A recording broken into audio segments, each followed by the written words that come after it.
I'll go ahead and call the meeting to order. And with roll call, we'll start with Zoom attendees. Robert Radigan. I'm here. Lisa Curtis. Present. Ryan Cangelosi. Here. Joaquin Sanchez. Michael Sanchez. I'm here. Christopher Salcedo. Here. And I'm Ed Chavez, so we have all 7 members of the committee here. As far as opening remarks, I do not have a whole lot to say today. We have a full agenda. I just want to remind people that we have already had our first round of 8 meetings where we obtained public input about communities of interest and also how you would like to see your districts drawn. Based on that public input, we drew some concepts that research and polling will show you today. If any of you have maps that you brought with you or want us to display so that you can present to the committee, you're welcome to do that. Just let us know which map it is. I do not have a time limit on how long you can speak, but I ask you to respect the fact that there are a lot of people who do want to speak today. And if you have something to say that has already been repeated by somebody, there's nothing wrong with saying, I agree with what so-and-so said. I will record that in the summary of testimony. With that, we are honored by the presence of Dr. Charles McNell Sr., and he was going to make a presentation to us today. Please.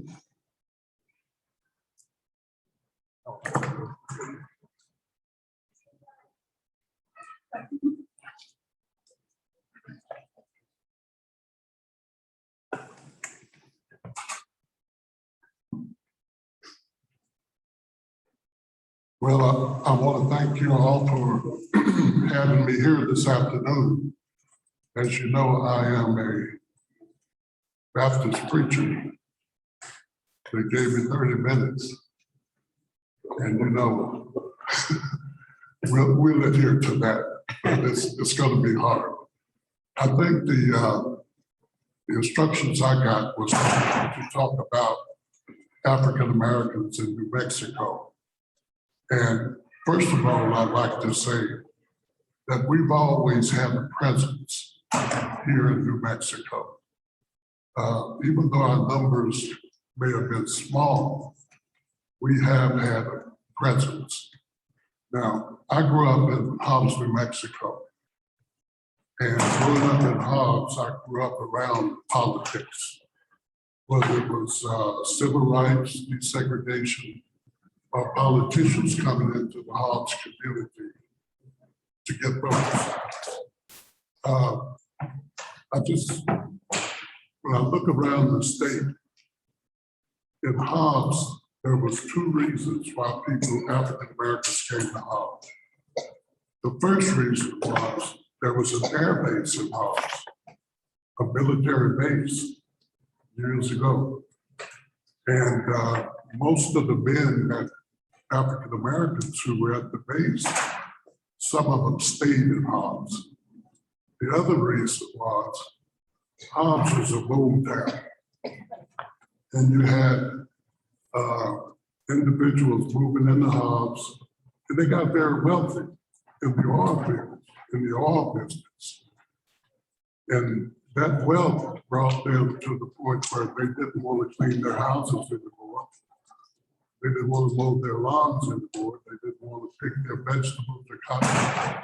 So African Americans start to move into Hobbs to get those kinds of jobs. The same is true in Clovis, military base, Alamogordo, military base, and Albuquerque, military base. Many of those people stayed in New Mexico. The railroad played a big influence because you had a pocket of African Americans in Raton and all the way Albuquerque down to Belen.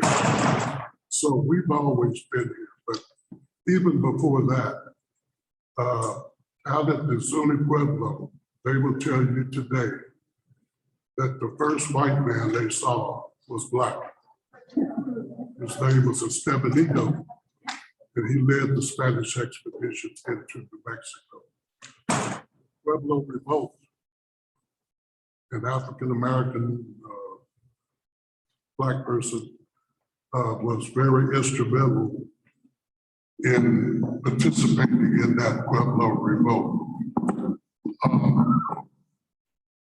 Cowboys in New Mexico, one of the most noted cowboys was George McJunkin, who resided in Las Vegas, and he founded the Postal Man, which is the oldest dinosaur, whatever, man that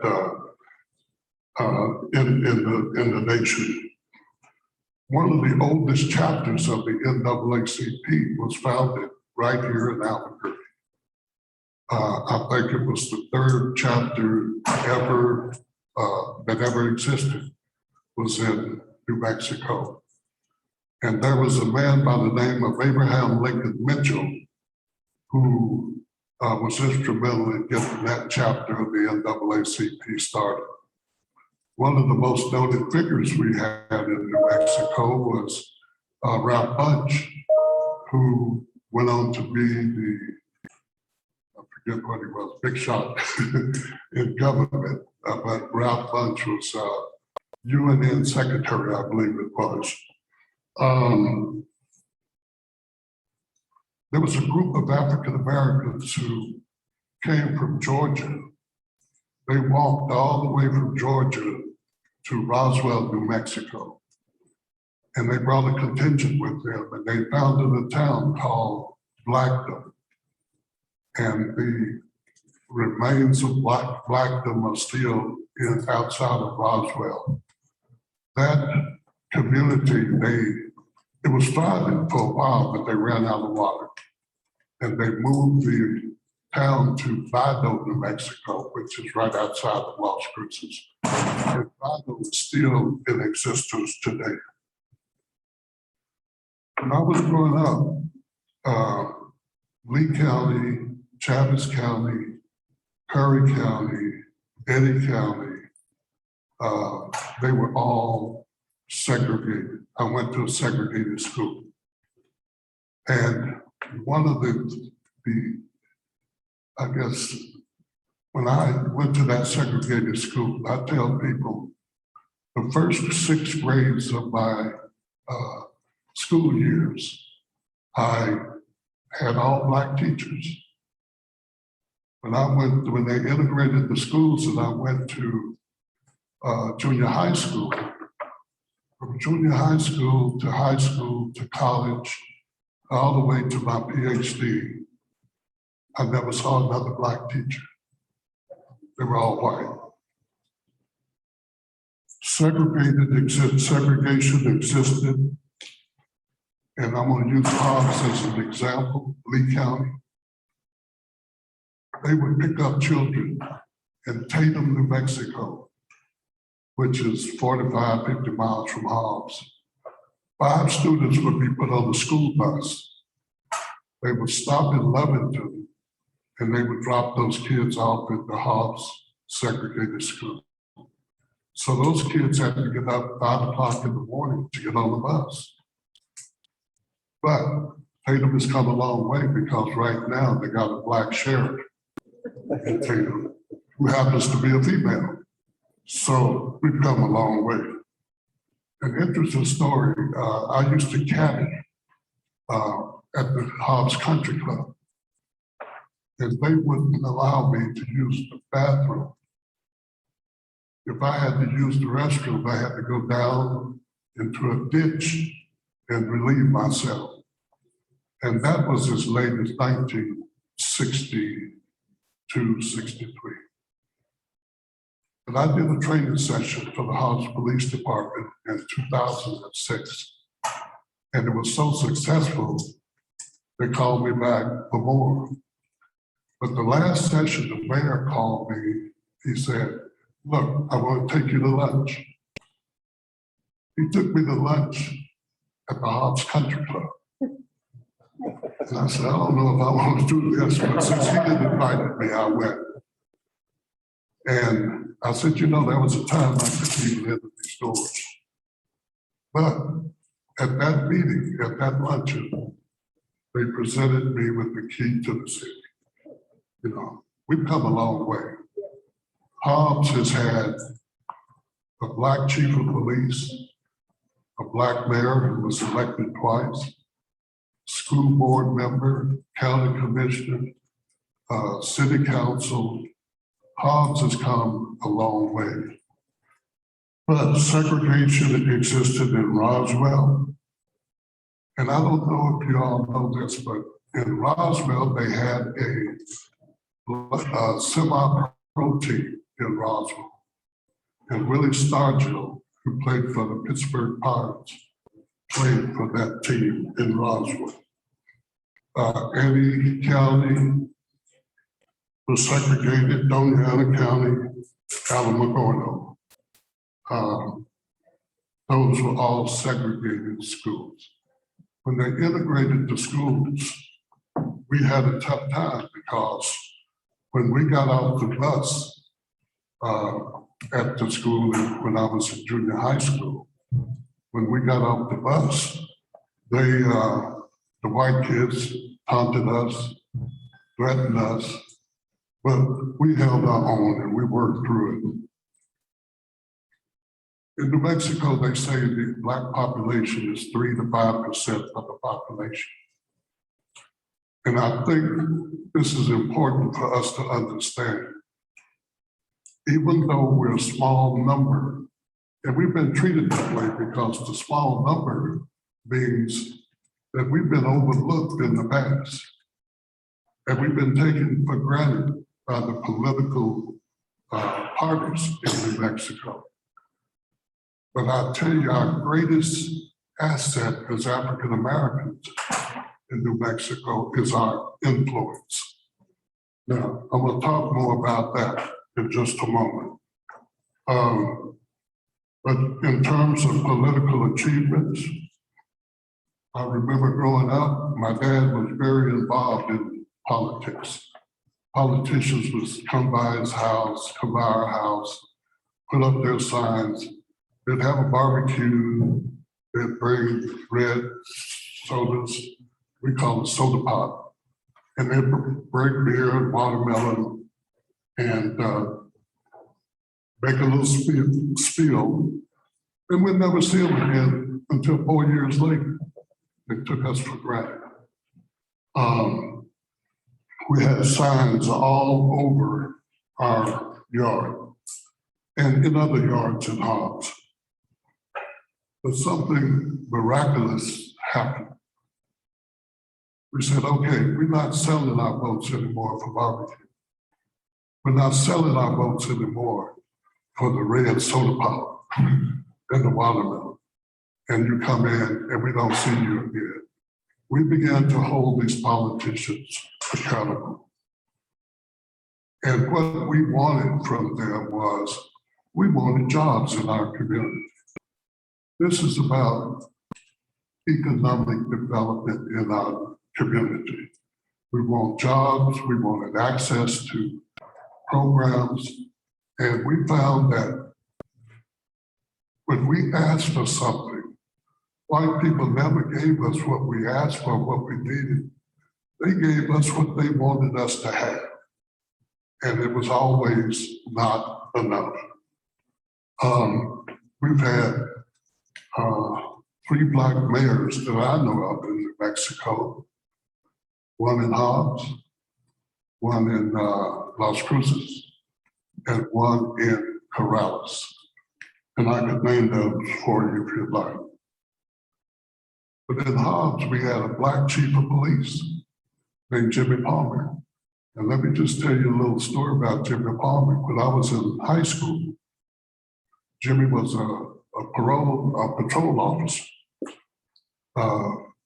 You know, whites didn't want to come and patrol the Black community, so they hired a Black person to do that. We were going to start a little gang called the Black Hawks. And we were having a meeting down at the community center, about 5 or 6 of us. And we're sitting there talking about what we're gonna do, and Jimmy Palmer walks in. And he said, let me tell you guys something. There's only one Black Hawk in the house, and that's me. That was the end of our game. I mentioned that we had a sheriff in Tatum. We've had 5 or 6 Black state legislators. 2 Blacks have won statewide office that I know of. We've had 4 Blacks who served on county commissions throughout the state. And we've had numerous school board members, one in Rio Rancho, and I know another one in Hobbs. I guess our greatest level of influence was with the election of James Lewis. The Black community had a slogan in 1982 called "Coming Through." And during that period, we encouraged African Americans to run for political office. And they were encouraged, and several Blacks ran for office. But James, that's when he launched his campaign for office. As you know, he's been county treasurer, city manager. He's held a number of positions, and we're very proud of James Lewis. But to illustrate our influence, we had that slogan coming through in '82. How did they get elected? We don't have enough votes to elect somebody locally, but we can be an influence. And let me tell you how this played out. In, I believe it was 75, Jerry Apodaca ran for governor. We got behind Jerry Apodaca. We didn't elect him. I'm not saying Black folks elected him, but he won by what, 3,600 votes? Bruce King, his margin, the last election he won was very narrow. Bruce King, David King called me and said, Charles, we need your help. The Black community is not responding to Bruce. And I said, okay, I'm a good Democrat, I'll go help. And I went throughout the state campaigning for Bruce King. He won even slimmer margin than Jerry Apodaca. We didn't like Bruce King, but we were an influence. How does this influence pay out? Well, each one of us who are registered voters, we know people who are not African Americans who we have influence with. And this one vote may turn into 10, 12, 20 votes. This is how our influence pays out. So we no longer want to be neglected. We want a place at the table. So statewide elections is where we have our greatest influence. I did a little assessment on the number of votes that we could put together around the state of New Mexico. And we have contacts in each one of those areas. Whereas our influence may be minimal in local elections, it's pretty doggone strong in statewide elections. And we don't need to overlook that. Don't dilute that influence that we have. We want a place at the table. We, as African Americans, got together, I can't remember the year, but there was a vacancy on the city council in Albuquerque. And we talked to all of our friends, and we went to the mayor, Harry Kennedy, and we said, we want an African American to fill this position, city council. And he appointed Dr. Saul Brown, a Republican, to that commission, council. So you see the influence that we had. I remember also we wanted a park built in Southeast Albuquerque, Kirkland Edition. And one of the, I'm not gonna call any names, but he was chairman of the city, it was city commission at that time. He said, over my dead body, will there be a park built in that community? Well, if you drive down University Boulevard to the end of it, you'll see a park called Kirkland Park. So we as African Americans are influential in elections. We don't want to be left out. We know what we need to do and when we need to do it. But the cities with the greatest numbers of African Americans, Albuquerque, Clovis, Hobbs, Roswell, Alamogordo. But the second tier, Carlsbad, Gallup, Rio Rancho, Silver City, Artesia, and Tucumcari. We got African Americans spread out all over the state of New Mexico. And we know each other. And if we don't know each other, we know how to get to each other. So when you're drawing these districts out, please keep in mind that we need and want, and even demand, a seat at the table. So I'll stop here if anybody has any questions. But if you want to know more about Blacks in New Mexico, this is my book. No challenge, no change. And my number is 280-0232. Anybody want a copy, we'll get it to you. But if you want to know the status and the background of African Americans in this state, it's here. It's not too complimentary to some politicians, but the truth is the truth, and this is what we see as African Americans. Anybody have any questions? Questions? Dr. Becknell, thank you very much. We appreciate you. In your time frame? Don't cut that. Thank you.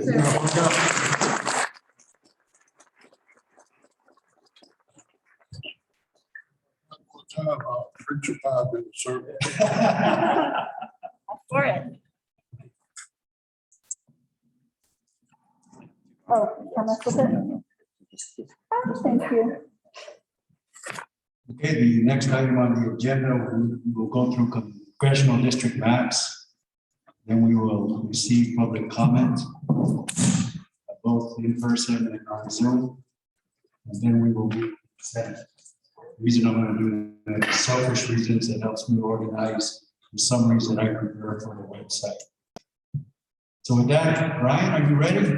Ready, Mr. Chairman and members. Thank you very much. If I may, it's a point of personal privilege to say it was a great honor for me to be sitting next to Dr. Charles Becknell. We worked together many decades ago in my relative youth on some projects, and so it was a great honor to hear him. Okay, congressional concepts. So as you know, we have posted 7 congressional concepts up to this point. And as we travel the state, we tend to limit our focus to the region that we're visiting to focus on that. So here we are, of course, today in Albuquerque. Just to remind everybody, there are 3 congressional districts. During the census, we did not gain or lose any congressional districts. So the ideal population of a district after the 2020 census was or is 705,000 people, 841. So basically, what does that mean? It means if you take the population of the state, you divide it by 3 districts, that's the ideal population of a congressional district. For all of these districts that we'll be looking at and concepts, the deviation in population among the districts calculates out to 0.0%. In other words, they're almost identical. Some of them vary by 10 people, some by 80 people. Currently, in New Mexico, we have in those three districts, a northern-based district, an Albuquerque-based district, and a southern-based district. Again, we're here in Albuquerque today, so we focus on that. Bernalillo County does not have sufficient population to have a wholly contained congressional district. So it must be included with some additional population from other counties. Now that's assuming that you go with a status quo oriented plan. And so let's quickly go over these different concepts because some of them are the same as it relates to Albuquerque. The first one has those three core districts that we talked about, the north, the south, and Albuquerque. And so in the Albuquerque or Bernalillo County-based district, we continue to have, since the status quo oriented, Torrance County, Placitas, the town of Bernalillo, and Sandia Pueblo. So the Albuquerque area includes those as well. Edgewood is also included in the first congressional district. Now, in the current congressional districts, Edgewood is in, but it's split. We heard lots of testimony along the way to keep Edgewood wholly contained within the district. So here it is, as well as Torrance County. The second congressional concept, again, Bernalillo County, since it's status quo oriented, with Torrance County, Placitas, and Bernalillo. One change in this Albuquerque metro area is that Isleta is in CD1 under this plan. And Edgewood, notice, is out. Edgewood goes with the northern district because then that keeps Santa Fe County intact in a northern district. So Isleta in, Edgewood goes north. That would be one big difference in the plans. Congressional concept C is very similar to the others as it relates to Albuquerque, so we can pass up on it. Now, one very big different plan that we want to share is concept D. In concept D, Albuquerque is actually with Santa Fe. And so it includes Albuquerque and much of the East Mountains, Edgewood, Moriarty, and Santa Fe. Another component of this plan is that most of the core of the second and third congressional districts are retained if we take a zoom out. However, much of the east side is unified. Note, you recall that eastern New Mexico typically is divided north and south, but in this case, Union County and some of the other areas bordering the Texas-Oklahoma border are included in the second congressional district. If we go to concept E, we see here another different than the status quo in that it's more of an urban Albuquerque Rio Rancho district. So Albuquerque with Rio Rancho.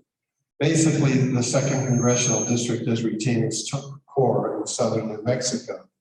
But one big difference in this plan is it's a very urban Albuquerque Rio Rancho because the unincorporated areas of the South Valley are included in the second congressional district. During the CRC hearings throughout the state, in some areas, you heard people testify that the South Valley might share more in common with Veguita and Berlin and Los Lunas and Anthony and Sunland Park than it does with Catalina. So this particular plan is an effort to demonstrate what would happen if the unincorporated areas of the South Valley were included in the second congressional district. Notice that Cibola goes north, and as a result of that, To'Hajiilee is able to be, as To'Hajiilee as well as Alamo are able to go into the northern district.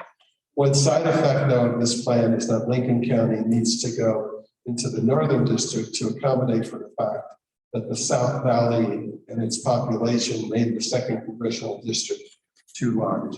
Now, there are other plans that were shown during your hearings, and there are other plans to come that also put the South Valley with the South. Those plans also do different things to Albuquerque and to the north, and so we'll wait on those. These are the ones that have been published so far. Congressional District F, the next one, also has an urban Albuquerque Rio Rancho district. So not with the South Valley, just an urban Albuquerque Rio Rancho district. Notice how the East Mountains go more rural in nature, go with the Northern Congressional District. Ojai and Alamo, Native American areas go with the Northern District. And then finally, concept G. This one, Herencia Cultural, put it on the districtor website using 2010 population. We thought it was intriguing enough to show. We updated it to 2020 population and had to tweak it as a result. But all three congressional districts retained their core. However, the Northern District in CD3 is concentrated more in North Central and Northwestern New Mexico, and part of the East Side stays with the Second Congressional District. In Albuquerque and CD1, it's mostly Albuquerque and most of Rio Rancho. And now for the first time, notice Corrales under this plan is actually, so it becomes an Albuquerque Corrales Rio Rancho district. Another unique thing about this plan is that notice that the Albuquerque district is sort of a donut within the state, which is allowed, but it falls within the other two districts. So that would be a quick summary of the congressional plans, Mr. Chairman. Thank you, Brian. Any questions from the committee for Brian? Mr. Chairman, just one quick question. Brian, on that last concept, Pull your mic closer, sir. on that last concept, Albuquerque is the donut in the middle, and CD3 goes around it Yeah, into Valencia County. yeah.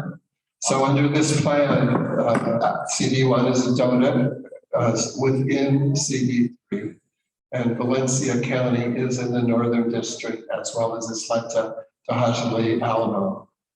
Under That's this, part of Socorro County as well. just the part that's in Alamo and Navajo, right there, which is in southwestern Socorro County, because of the adjacency to Cibola, we're able to unify the Native Americans in that northern district in this plan with Isleta and Ojai. Just wanted to make sure. Thank you. Yeah, it is one of the few where you see Valencia County. Actually, Any other questions? Okay, let's go to public comment. Our first speaker is Andrea Serrano.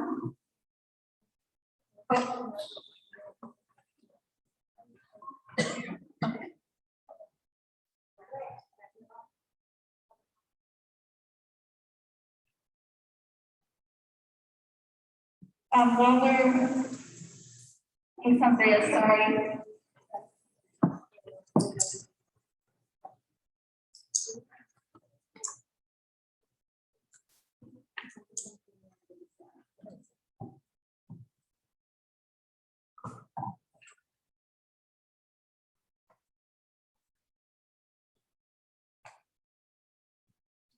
Good afternoon, Chair, and members of the committee. My name is Andrea Serrano. I'm the Executive Director at OLED here in Albuquerque. I was born and raised here in Albuquerque in the neighborhood of Huranes, and I now live here in the South Valley, actually, but just live on the other side of the Bosque. I'm here today to show support for both Concept Map E for the State House, as well as the Congressional Map, the People's Map, submitted by Melanie Aranda. Map E preserves House District 28 and House District 19, and it makes a commitment to increase the voting power of both Black voters and Asian and Pacific Islander voters. It's worth noting that both Pamela Herndon, State Representative Pamela Herndon and State Representative Kay Buncoa, one from 28, one from 19, are representing a very underrepresented groups, very underrepresented groups in our state. There are a lot of Latino and Chicano and Hispanic lawmakers who represent in the state legislature. Very few Black legislators and even less Asian legislators. And I'm not saying that preserving these districts is an automatic win for these legislators, but I think, especially because they've just both been appointed this year, it would be a travesty to eliminate those districts before they have the chance to even do work for those districts. It's also a travesty to weaken the power of both Black voters and Asian and Pacific Islander voters. The People's Map, which is a congressional map, again, submitted by Melanie Aranda, creates equity across the state by moving the South Valley into Congressional District 2. Albuquerque is not a monolith, and you've heard us say this at every hearing. We say it over and over, because it isn't. I grew up in Duranes, which is in the near North Valley. I now live here in the South Valley. A couple of weeks ago, I had to go way up into Wyoming and Paseo, completely different areas of town with very different needs. And so to have the entire city of Albuquerque crammed into one congressional district means that the needs of people, particularly in the South Valley, aren't being met. The South Valley has more in common with rural areas in CD2 than it does with the Heights in CD1. When we talk about representation, it's vital that that representation remains diverse and it honors our different needs. CD2 is a better fit for the South Valley, which is a majority Latino, Chicano, Hispanic district.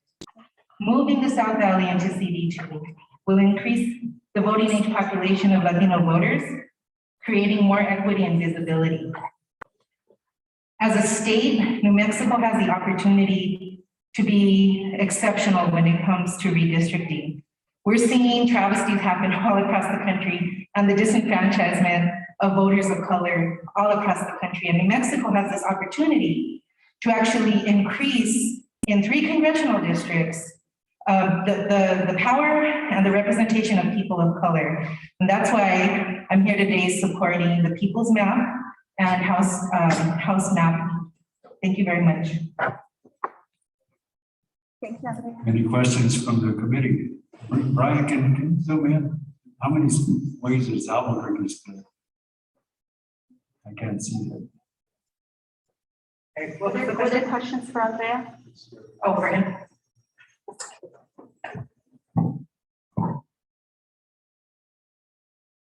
Mr. Chairman, so we see basically the South Valley and the Ladera area. Most of it, not all of it, going into the 2nd congressional district, but to answer your question twice. The Heights of Albuquerque and the west side, the North Valley would be in, can you zoom out? In congressional district. Just zoom out so we can see. So Albuquerque is what's called here number 3. Can you zoom out a little? Yeah, so Albuquerque would be with Chavez, with Roswell and Lincoln County. And then this, a lot of the west side and the South Valley would be in the 2nd congressional district. So if I'm thinking representatives, you've got Congresswoman Teresa Ledger going down south. You got Stansbury being in the north. Is that right? Santa Fe goes down and includes Clovis, and it looks like North Hobbs, maybe. Yeah.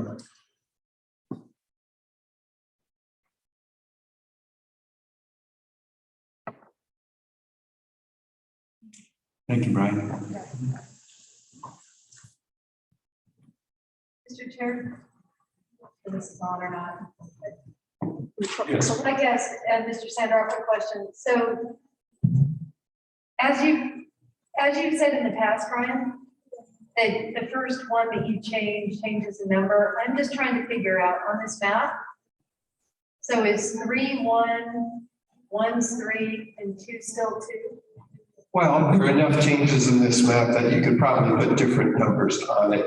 We think of one as Albuquerque. We think of two as the south. We think of three as the north. It could have said three where the one is. It could have swapped the numbers. But since there's sufficient enough change in all the districts, this was their choice. But more of what we call three, they're calling one. I guess we need to know if it was intentional on your part, right? Otherwise you have to repaint. Well, there are a lot of times where maps change a lot, but you have options as to which numbers you assign. I think that's a minor issue. It's always a point of confusion when you have major changes in legislative districts about whether to call it House 17 or 15, because there's a lot of change within it. So, but one could call that one a three if one liked. One could call their three a one. It's just semantics. So from a population standpoint, is that, We see 705, 808, and 705, 904, and 705, 810. So they're very close on population. all right, thanks for the explanation.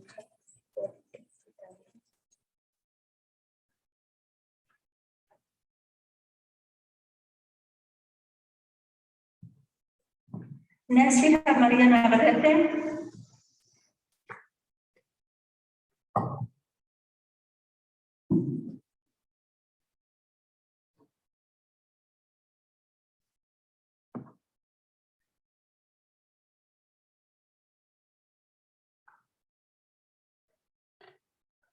Buenas tardes, miembros del comité. Mi nombre es Mariana Navarrete, soy miembro de OLE, Condado de Bernal.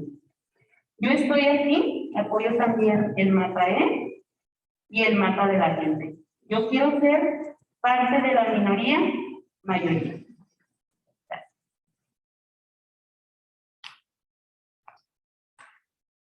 Good evening, my name is Mariana Navarrete. Good evening, my name is Mariana Navarrete. I am a community member with OLE, and I'm here to support map E and the People's Map. I want to be part of the majority minority district. Thank you.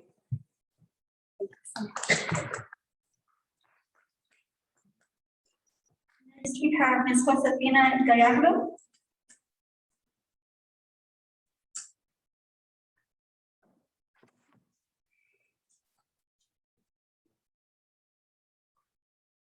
Buenas tardes, presidente y miembros del comité. Mi nombre es Josefina Gallardo y soy miembro de OLE. Yo apoyo el mapa E porque protege HD 28, yo vivo allá.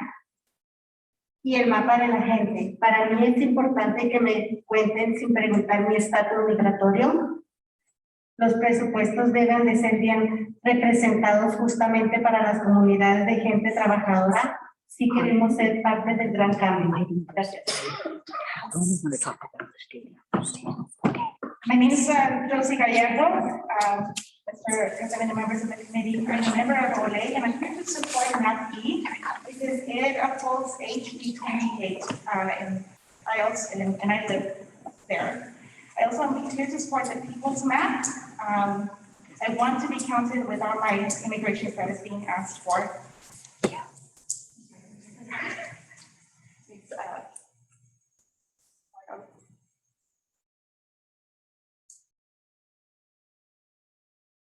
My interpreter apologizes. The budgets should represent the communities in a just way, and they should be representing the working people if we want to be a part of a large change. I invite you to be part of the minority majority. Thank you. Thank you. Next, we have Rosalita Dorada.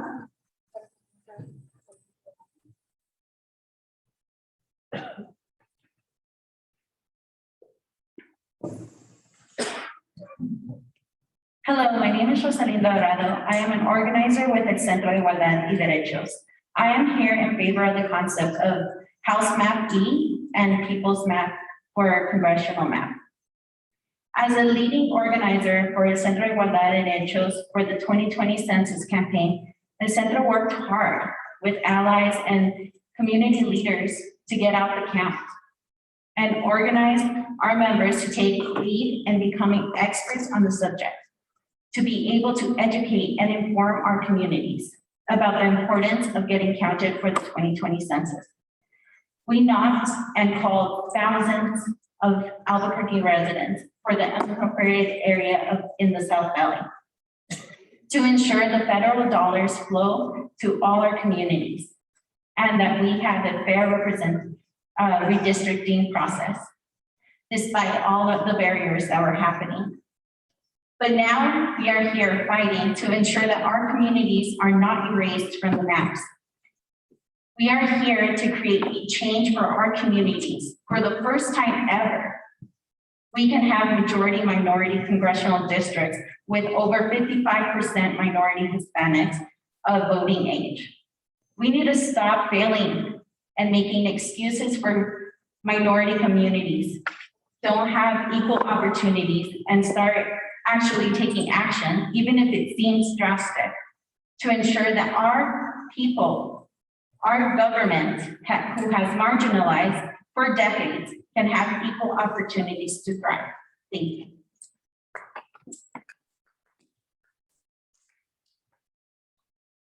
Any of the members have questions? Next, we have Ms. Alana Mendoza.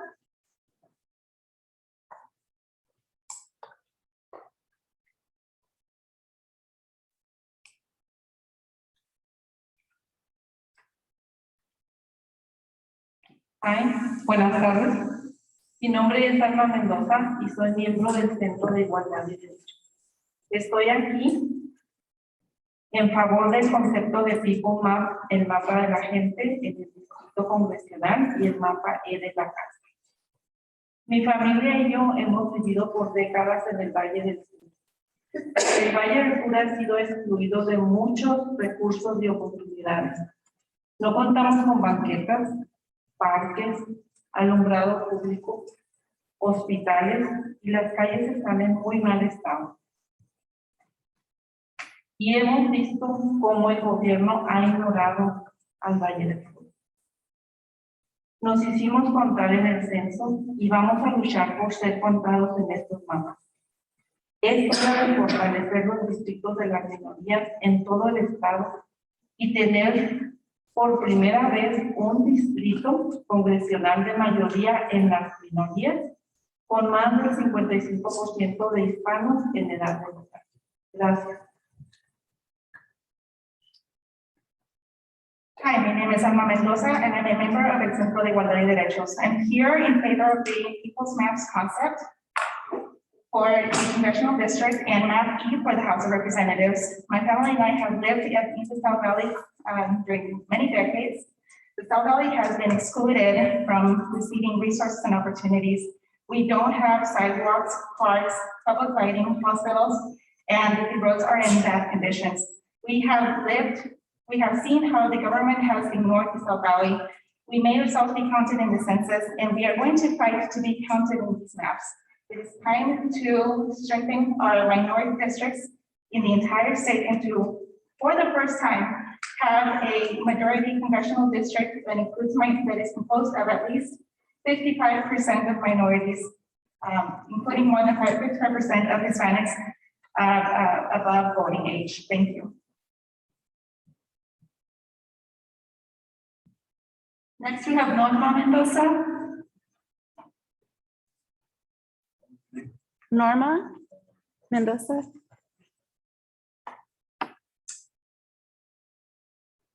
Hola, buenas tardes. Mi nombre es Norma Mendoza, soy miembro del Centro de Igualdad y Derechos.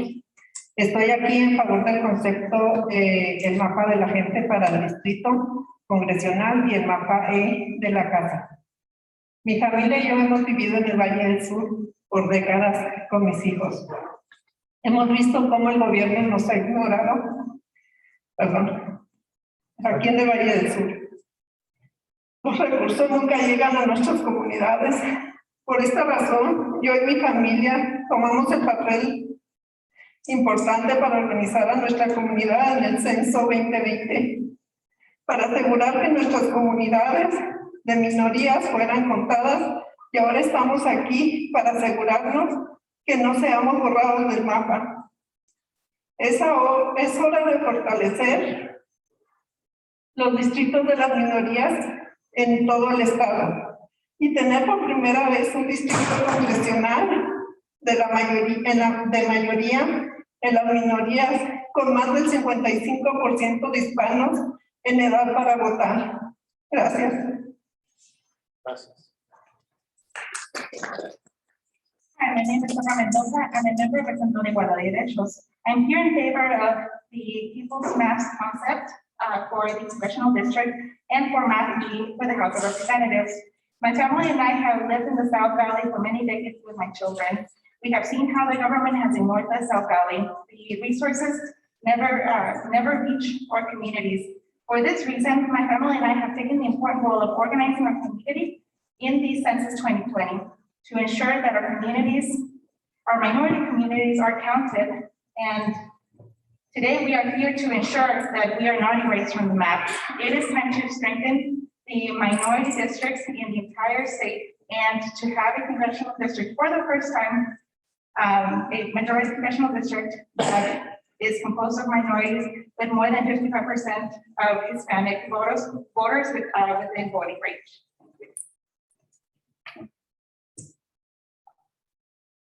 Next, we have Fabiola Landeros.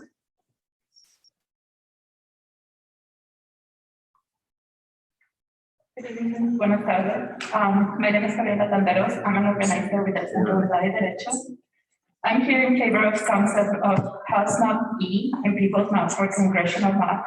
As an organizer of the Centro, we work hand in hand with our communities to ensure that our New Mexican families can prosper and thrive.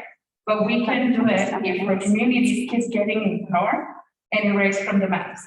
New Mexico has failed our New Mexican minority communities, and for other reasons, we felt it's important to come in here and voice our concern and goals to create a change. It's time to strengthen minority district across the state and have, for the first time, have a minority congressional district.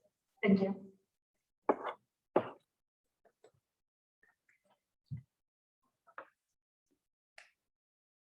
Next, we have Ms. Mirna Lozano. Still not here. Okay. Sorry. Next, we have Alina Castellar.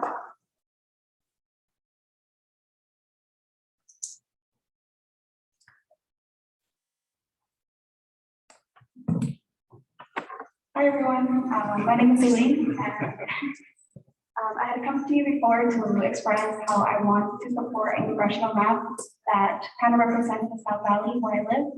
And I believe the People's Map represents that because it'll put us together with the congressional district too. A district that I believe shows the South Valley, shows areas that I believe that have similar culture and language. And I want that to be represented. So I hope today you listen to all of us and you consider the People's Map as the map that could represent South Valley a little better. Thank you.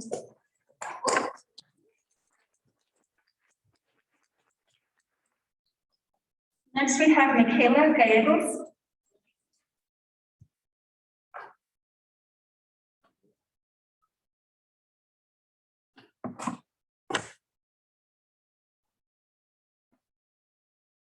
Good afternoon. My name is Michaela Gallegos. I'm with New Mexico Working Families, and we are here in support of the People's Map, Congressional Map, and House Map E. We believe that voters should vote their values and elect leaders who represent their communities, look like their communities, and come from their communities. That is why we are asking that the People's Map, Congressional Map, adopted as a concept map and support House E. It was drawn with the input of the communities, the communities of interest, and that's what the communities want. Thank you very much for this opportunity to speak.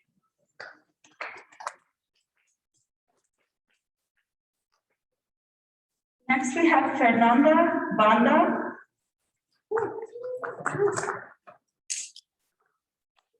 Good afternoon, everybody, members of the committee. My name is Fernanda, and I'm the advocacy organizer with the New Mexico Dream Team, as well as part of the Our People's Powers, Our People's Maps campaign. I migrated to the US back in 1998 and have lived in New Mexico ever since. I just recently moved to the west side of Albuquerque, but for the majority of my life, I lived in the South Valley with my family. A lot of my community, my gente, lives in the South Valley.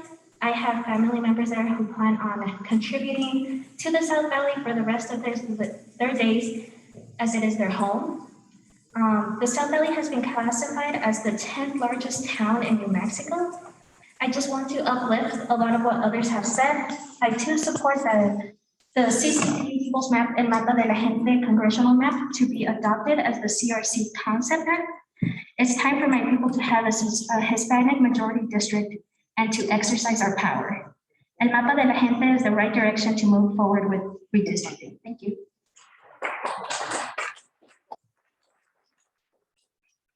Some of you indicated which map you wanted to speak about. So if there's anybody else who wanted to speak about the congressional maps, your opportunity. Excellent.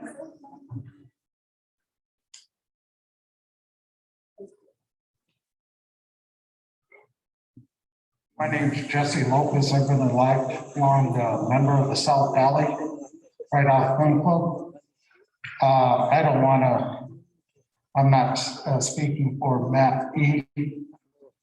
B is fine with me. I just don't see what we have in common with Las Cruces or the little towns, CRC or something. I just don't see it. I like being in District 1 or whatever district that is. And I've been voting since I was 18.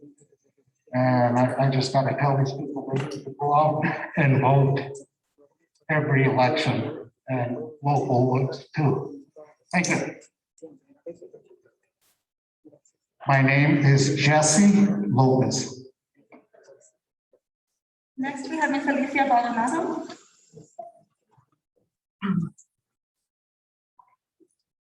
Hello, good afternoon, members of the committee. My name is Alicia Maldonado, and I'm here today to speak in support of the People's Map submitted by Melanie Aranda for the Center for Civic Policy. I was born and raised in the community of Atrisco, here in the South Valley. My family was part of the original Atrisco land grant. So we've been in this community for many generations, right? Since before it was even the United States. I come from a family that is of mixed heritage. On my father's side, the Atrisco heritage was from my grandmother, but his grandmother was also Apache. And so we were mixed and have grown up in this valley region for many, many generations. My mother's family comes from Lincoln County, from southern New Mexico. And there are actually many families that are from southern New Mexico that moved north to settle in this Rio Grande Valley in Albuquerque to find work, to work for the railroads, to find a better life whenever their communities were struggling. And so that is also part of my heritage. I still have family in Carizoso, in Reventon, in those particular areas. And a short story about my grandfather, Amado Hueras. His family had a ranch in Reventon, right outside of Carizoso, up in the mountains. And when he went off to fight in World War II, was during the time that the United States government started to tax many families with property taxes and other sorts of taxes, and they were putting deeds on property. Well, they kept doing this to my great-grandparents who didn't speak English. When my father came back from the war, our family had lost everything because they hadn't paid taxes. They didn't pay these deeds, they didn't know how. This is a very common story for many people in New Mexico. So the gentleman who just said we don't have a lot in common with the South, I disagree with. We actually have a lot in common. They didn't start paving the streets in the South Valley until I was in middle school. And I know because I walked the dirt streets. I drive home right now. I still live right behind Rio Grande High School. There are no sidewalks in my community. We don't have good infrastructure. Our schools suffer. We have really had to fight for everything in the South Valley. We're like a poor stepchild. So I don't care what number you call it. You can call it 1, 3, 2. I'm more interested in access, in equity, in representation. I support the People's Map. I support the South Valley being part of Congressional District 2. And I urge you all to consider the stories and the testimony that you have heard tonight. I thank you for your time.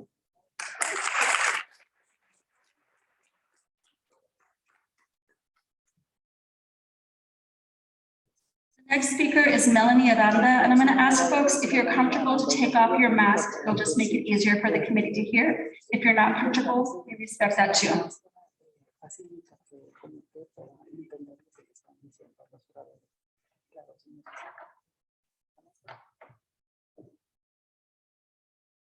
Good afternoon, Chair and members of the Commission. Thank you. That was my sister Alicia. I am here, so I'm Melanie Aranda. I am a founding member of the Center for Civic Policy and the Chief Operating Officer. And I am here to support the People's Map that I submitted this morning. I request that CRC Chair and the honorable members to adopt the map I submitted to become one of the CRC concept maps moving forward to other folks so that other folks can refer to it in these communities such as Hobbs, Roswell, Sunland Park, Anthony, Chaparral, and Las Cruces. Thank you.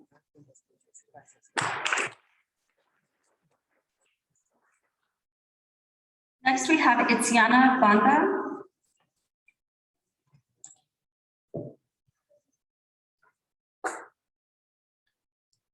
Good afternoon, everyone and members of the committee. My name is Itziana Banda. I am a member with the New Mexico Dream Team. As part of the People's Power is People's Map campaign, I stand here in strong support of the CCP People's Map, el mapa de la gente congresional. Sorry, as a resident of the South Valley, I demand for CCP People's Map, el mapa de la gente congresional, to be adopted as CRC concept map. I was a canvasser in the 2020 census, and my goal back then was to make sure my community was counted and not ignored.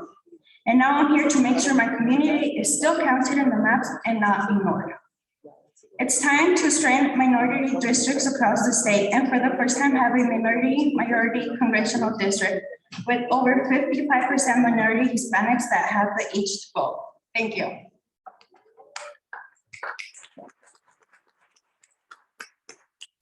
Next, we have Alicia Samudio, Samudio.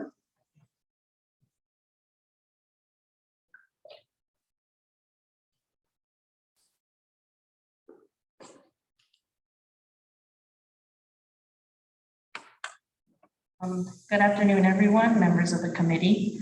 My name is Lucia Zamudio, and I am a member with the New Mexico Dream Team as part of the People's Power and People's Map campaign.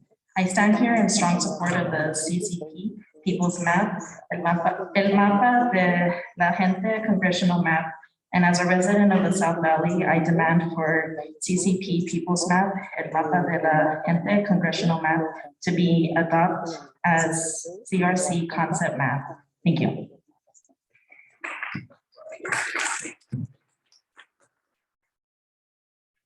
Next, we have Alyssa Banuelos.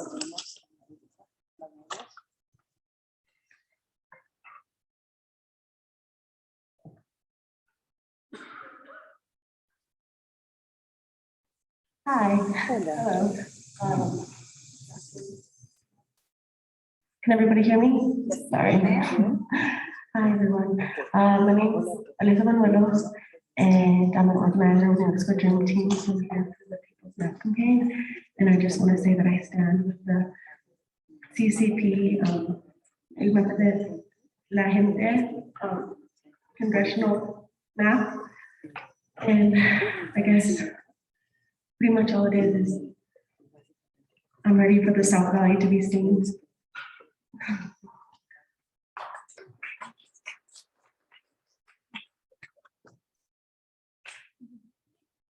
Next is Robin Carrion.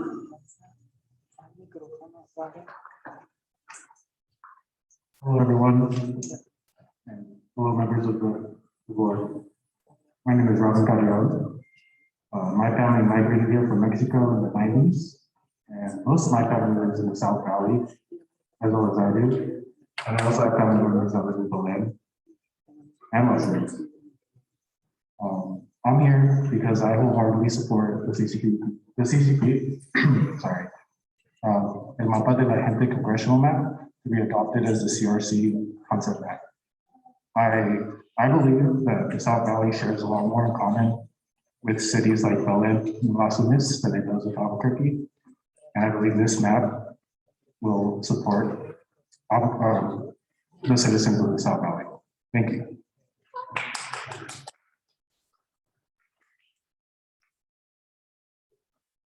And just a little reminder of folks, don't mind taking off their mask to be clearer and then getting up and speaking into the mic closely. That would be awesome. The next person is Eileen Martinez.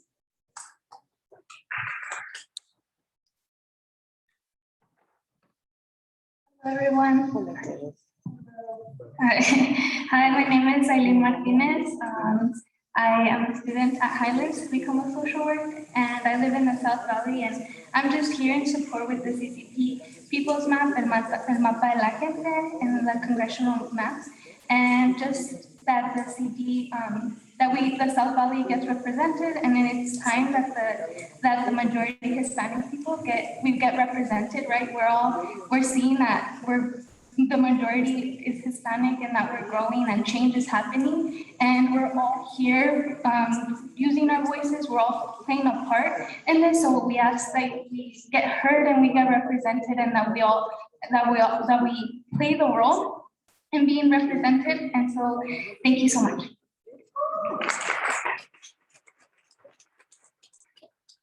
Is there anybody else who is interested in speaking about the congressional map?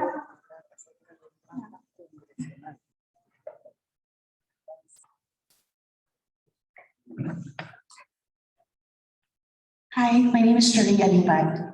I'm a Filipino American and I've immigrated here since I was age 17. I was a former juvenile probation officer with CYFD and a care coordinator for managed care organization. I am here on behalf of New Mexico Asian Family Center as now the new ending gender-based violence coordinator. I'm hoping here to support also MAP E. There are lots of needs that needs to be addressed, and as a community and as a village, I also wanted to honor the solidarity and the support that we have with our Latino community. October is Filipino History Month and Heritage Month, and we are celebrating all of the issues and support the services that are in need in our communities that we both share and the struggles that we share. Thank you for having us.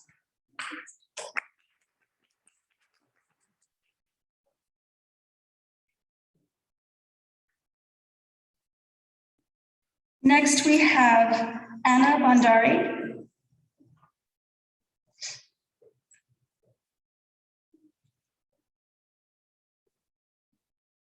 Hi, everyone. My name is Anna, and I am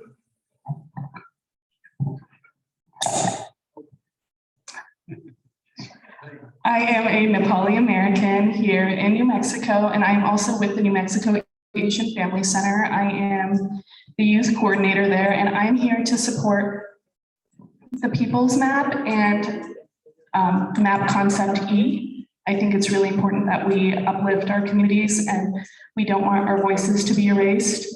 So I am here in support of that. Thank you.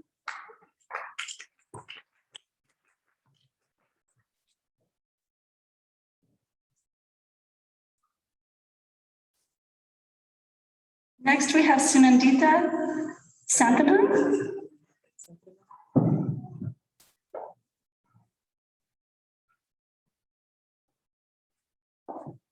Hi everyone, I'm Sunandita Santana. I'm here with the New Mexico Asian Family Center, and I am a South Asian woman. I'm a student at UNM, And I'm here in support of the People's Map and Map Concept E, because I feel like equity and representation is super important.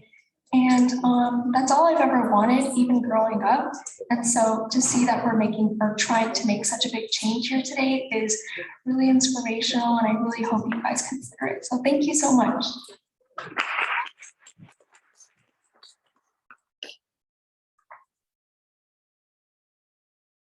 Next, we have Hu Lin.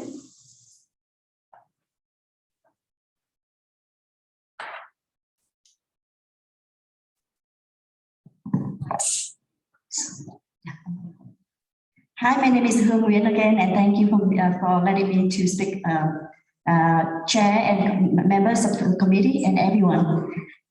We all know the fact that New Mexico is one of the only 6 majority-minority states, right? I mean, I didn't know that when I first came, right? But I know that definitely now so well.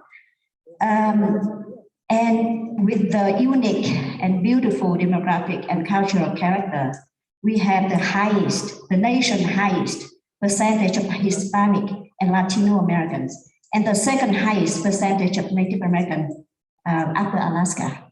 I think we need to repeat that fact over and over again, at least for myself and a lot of us here. I think it's so important for us to support the CCP People's Map. Congressional District 2 should be the majority-minority, Hispanic and community of color, Black, Indigenous, Asian, Latino, Hispanic. Again, thank you for your support.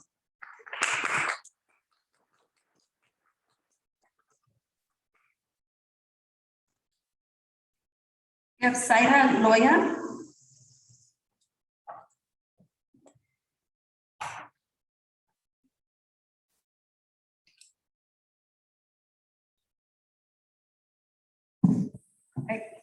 Is it okay if I say it in Spanish so the public is able to hear me then in English? Of course. Okay. Buenas tardes, señor presidente y miembros del consejo. Estoy aquí para apoyar el mapa de las personas y el mapa E que acojan el mapa. So good afternoon, Mr. President and members of the committee. I'm here to support the map and people who are part of that. Also map E. I think as a Latina, my family who are the Mexican heritage, we've been here for 15 years. I was born here but raised in Mexico. And I think if we divide that, you're taking away the voice of that people. Because I think it's very important that we stay united as not only community, but as a map as well. The reason I'm saying it in Spanish is that they're able to hear me as well in their native language. So I think it's important for them to be acknowledged as well in both languages, so they're able to understand. Thank you.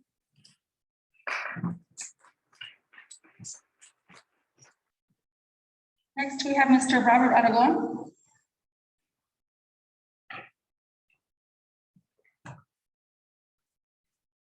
Thank you. Mr. Chief Justice, members, my name is Robert Aragon. I am the first vice chair of the Republican Party. Not here today to talk about one preference that the party has officially made, but first of all, express our gratitude for the commitment that this committee has made in having fair and equitable districts, not only as it relates to congressional districts, but also as we move forward with our other districts as well, both House, Senate, and the Education Committee that we need to district. We are simply asking at this point in time that you consider all possibilities in terms of how we balance our districts, both congressional and otherwise. We think that it's important that we have both urban as well as rural areas taken into consideration as we move forward with our congressional maps.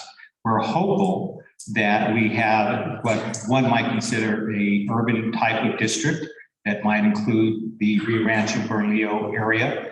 We are hopeful as well that we do not split up Bernalillo County in any way because of the common economic interest that we have in Bernalillo County that might be shared with Sandoval County. But I want to make sure that the committee understands that we are not at this point in time endorsing one map over another, but rather want to express our interest as a party that whatever you do, the recommendations that they're fair and equitable, that they respect the continuity of communities, which we think are important. We view that Bernalillo County is one community and that it should not be split up, at least at this juncture. I know your maps will be evolving as more information comes forward, but we're looking forward to providing more information to you as the process continues to wind down.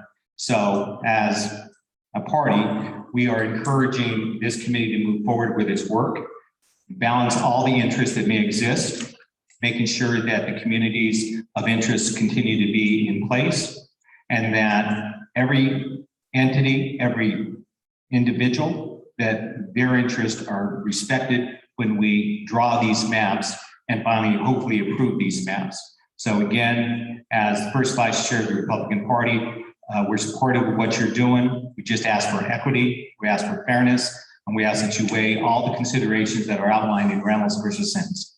Thank you, Mr. Chairman. Mr. Chair, can I ask a question, please, of Mr. Aragon? Mr. Chair, yes. Yeah, hi. Senator?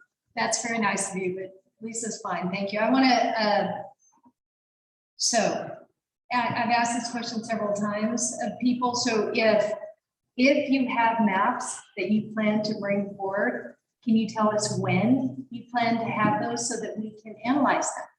Yes, indeed. Let me suggest to the committee that the executive committee of the Republican Party has been analyzing all the maps, and we hope to have our official position on the various maps and what our perspectives are at the next round of meetings so that you all can be informed of at least the position that the party is taking. But generally, Mr. Chair and Senator, the position of the party right now is that we're just asking for the basic principles, again, outlined in Reynolds versus Sims, be adhered to. We're convinced that if that is taken into account, that the areas of interest will continue to be represented, the continuity of communities will be represented, and there will be a balance that will be struck with all the congressional districts and Senate districts as well as the House districts. So yes, you will be receiving an official position. We were somewhat reserved in that. We didn't want to muddle the waters in terms of having a Republican map, but we will certainly give our opinions on all the maps. We are working on that as we speak. And Mr. Being a lawyer, right? And that's okay, Mr. Chairman, as Senator. I did not hear the answer. All right, so I did not hear you answer the question because this is the second round of meetings that we have. Right. And so not looking for a Republican position, I suppose. It's just if you all have commentary that you want us to consider. We asked the same question when we were in Crown Point. When do you think you might tell us that information? Do you have that timetable? Yes, I do. I know that there is going to be a meeting in the Albuquerque area. I believe it's October the 8th. That is the date that we anticipate to have at least our official positions on the various maps. I think Mr. Chairman, Chairman Pierce will be the person presenting them. And if that's not the case, it will be me as the first vice chair of the party. I hope that's a definitive date. That would be the anticipated date that we'll be able to respond to those questions and our position. Thank you. Something to look forward to. Thank you, Senator. Mr. Justice, any other questions? Yeah, I do have a question. Are you just going to be responding to the concepts that the CRC is moving forward? We believe that that's probably the more appropriate thing for us to do. Again, the whole idea of this commission is to try to make this process as nonpartisan as possible and as equitable as possible. The Republican Party of New Mexico has embraced that concept of trying to take this away from a purely political process, which I know is very difficult, and we understand that. But the party's position is we embrace what you all are doing as a committee.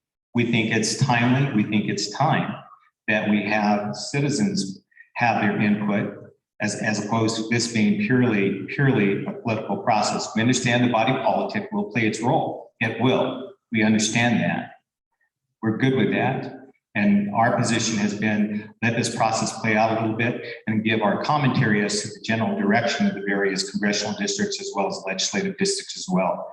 Again, all we're asking for is equity.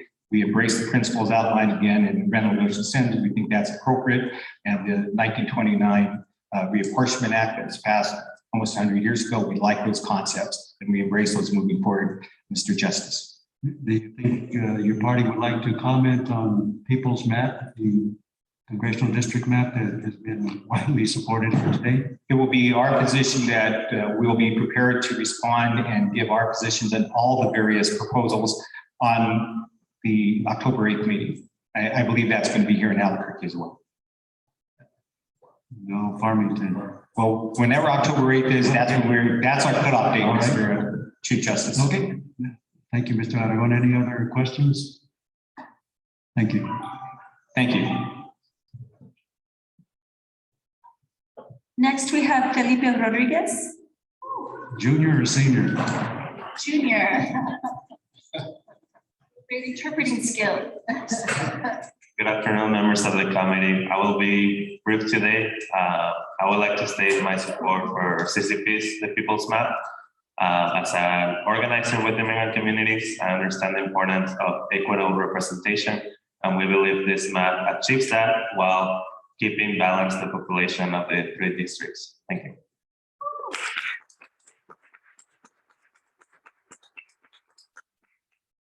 And then next we have Josue de Luna.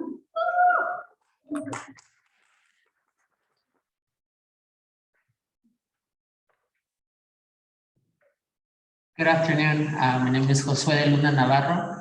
I'm from the Center for Civic Policy, and I'm also a co-founder of the New Mexico Dream Team.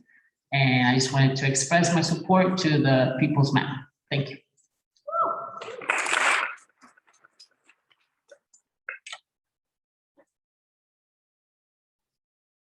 And then next we have Matilde Merendo.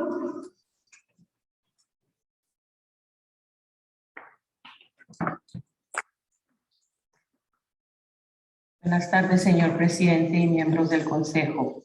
Yo soy una organizadora de OLE y estoy aquí en nombre de muchas de las personas, de nuestros miembros, que me han solicitado pedir el apoyo, el mapa de las personas y el mapa lo acojan como mapa. Creo que tiene que ser escuchada nuestra voz. Tengo más de 30 años viviendo aquí en Albuquerque y puedo ver cómo ha crecido en el suroeste, el Southwest. Contamos con el 55% de los votantes. Espero que puedan tomar esto en cuenta y se los voy a agradecer. Queremos ser escuchados, que llegue nuestra voz a todas las partes que tiene que ser. Debemos tomar en cuenta a toda nuestra comunidad. No queremos que se haga una división. Dividirían costumbres, razas y comunidad y no nos vamos a sentir a gusto así. Muchísimas gracias.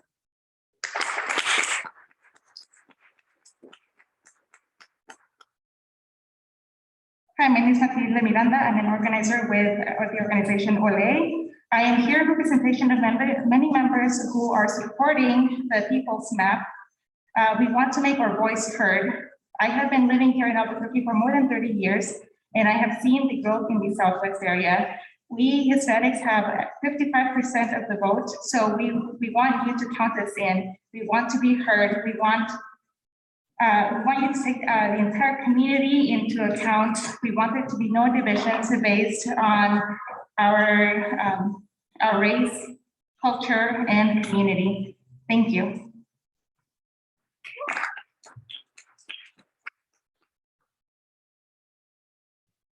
Is Mirna Loscano here now?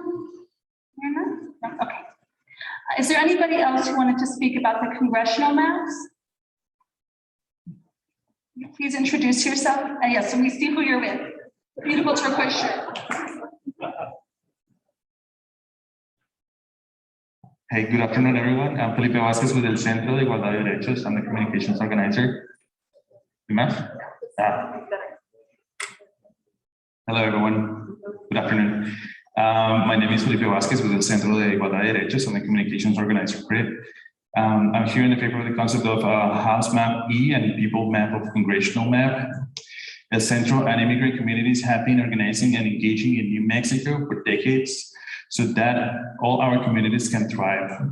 This includes ensuring that our communities participate in the 2020 census.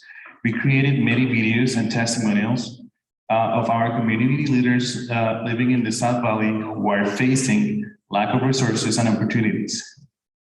In these videos, they recorded the lack of sidewalks, lighting, parks, hospital, and resources the communities are going through. We need to stop erasing our minorities communities and give us an equal opportunity to thrive. If it is time to strengthen majority districts across the state and have for the first time a minority congressional district with over 55% minority Hispanic and voting age. Thank you very much.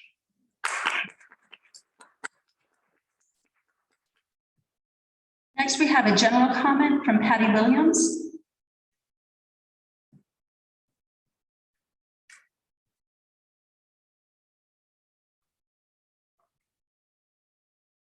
Good afternoon, committee, staff, and research and polling. I'm Patty Williams. I represent the Navajo Nation Human Rights Commission in this process. And I'm not speaking on a particular map today, but about a systemic problem that's hampering the Navajo Nation and probably others' ability to present maps to the CRC and have their maps considered for public comment as concept maps. And that problem is the adjusted precinct boundaries are not available in Districtor for San Juan County, and their commission has acted on their precinct changes. And I don't know, and I think that research and polling probably does, on whether Bernalillo County and Cibola County have acted on their precinct splits as well, but that information is also not available on Districtor. Navajo Nation uses Maptitude, which is the gold standard in redistricting and mapping software, and it's not able to be moved. The Maptitude maps are not able to be moved into Districtor at this point with the accurate and correct precinct information that Navajo Nation is using on their maps. And so those maps aren't being published, and we wanted to let you know that's why you haven't seen our maps published yet. And we've been trying to work with research and polling. They have the same problem, and we don't know how to solve that problem. So just wanted to make you aware. Thank you. I think Ms. Williams, as soon as all the precincts are settled, we can probably get that information over to Districtor, and we'll be able to import or upload whatever the proper terminology is, Maptitude maps onto Districtor. Meantime, we have published the Navajo maps. If you're asking us to move them over into the concepts area, are you talking about just the two of the three, or did you want all three maps? I don't have that information for you today, Justice Chavez and committee, but I will let you know. We are happy to have you consider our 6% standard deviation map, our 7% standard deviation map, and our 65% non-Hispanic Native American map as concept maps, because they all present very different pictures of the Northwest quadrant. Okay. So thank you. Can I ask you a question, Ms. Williams? Chair. So, Ms. Williams, do you guys have the maps that we saw in Crown Point? Do you have them with all the districts in them? Just so we understand how the external boundaries of those maps affect the remainder. Commissioner Curtis, the Navajo Nation has never redistricted for the entire state. They don't think it's in their purview or their mission. They have just redistricted and created maps for the Northwest quadrant. That's what they've done traditionally through the last several mapping processes that they've presented maps, or maps have been able to be presented in. And they think that it is not their business to redistrict outside of those areas where there would be Native American minority majority districts. So maybe the question is for both you and Mr. Sandrock, and that is the external boundary that is presented on the maps that we were given in Crown Point? Do we know those with sufficient particularity that we can impose them on maps that we have so we know how things are being impacted? Yes. Excellent. Can we do that? Well, we even in those maps. Even in those maps provided by Patty and Mr. Gorman, they did show their boundaries of the East District and the outer boundaries. So we do have that. And we also have it in map 2. Okay, maybe I'm not stating my question specifically enough. My question is, I want to be able to see how that impacts the other maps that have already been created. Is that something that you can do for us? We have been experimenting with the Navajo regional plans and attempting to insert them into our concepts to see how well or poorly that works. So we are experimenting with that. Okay, so apparently I am the time person on the committee. Do you know when we might have that information so we can look at it? Well, both the Navajo maps and the Pueblo maps have been changing a little over time, and but we have been experimenting with that. I think that's probably the best answer we can give right now. A lot of it depends on which deviation map we work off of, but we are in the process of doing that. We anticipate a lot of that will be done also or shown to you, after all these hearings, in the 10 days after the hearings for you to make a lot of decisions. But we are working on that now, assessing how hard or easy it would be to insert, let's say, regional plans when somebody uses a deviation as low as -7 or -6, and how that impacts the concept. Thank you. Any other questions for Ms. Williams? Good to see you, Patty. Thank you. Next, we have Sachi Watasi.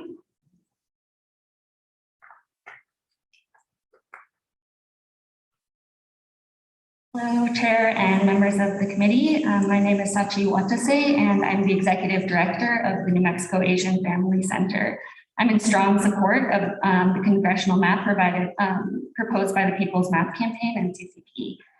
This map protects minority voting rights, cross-racial solidarity and movement building, and protects the agency and power that each and every New Mexican deserves to have when making decisions on behalf of their own families, children, and futures. Thank you.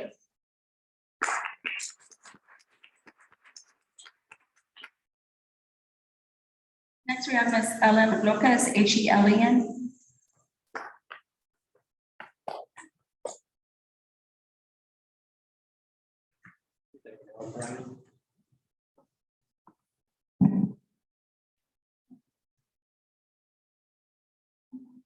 Hi, my name is Helen Lopez. I'm a lifetime resident of the South Valley. My parents were here. My father is, in fact, has a step out by the statues up there. He was a POW in World War II. My concern is gerrymandering. I'm a lifelong Democrat, and seeing what's going on nationwide, I just see my power as a Democrat trying to be diluted. And I'm concerned based on what's going on nationwide. And how does someone in like Yvette Harrell, how is she going to represent me? I didn't vote for her. We are different. I have nothing against small town people. They have their culture, but by and large, most of them run Republican, and that's fine. But I feel, and maybe I'm wrong in some respects, that my power as a Democrat is going to be diluted, and other Democrats. And I'm more urban. I'm not urban, but we've been part of Albuquerque for a long time. In fact, there's always been talk about Bernalillo County, city of Albuquerque. merging into one governmental entity. My main concern, I'm not against having paved roads or hospitals, but we need to make sure before we commit to one map, how it affects us politically. Because I think the Democrats are a lot more progressive than the Republicans in the southern districts who seem to be, win down there. That's my concern. Thank you.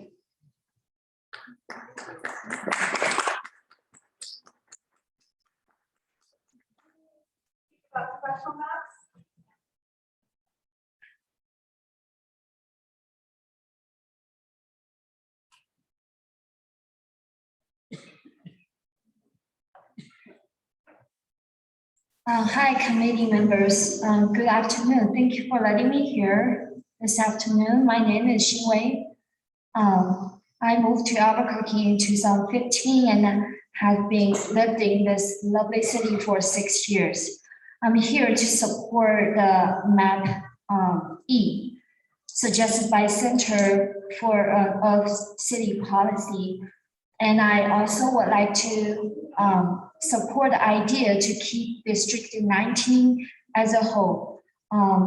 I didn't know too much about remapping until recently I heard a rumor about District 19 might be sliced into two if we don't do anything.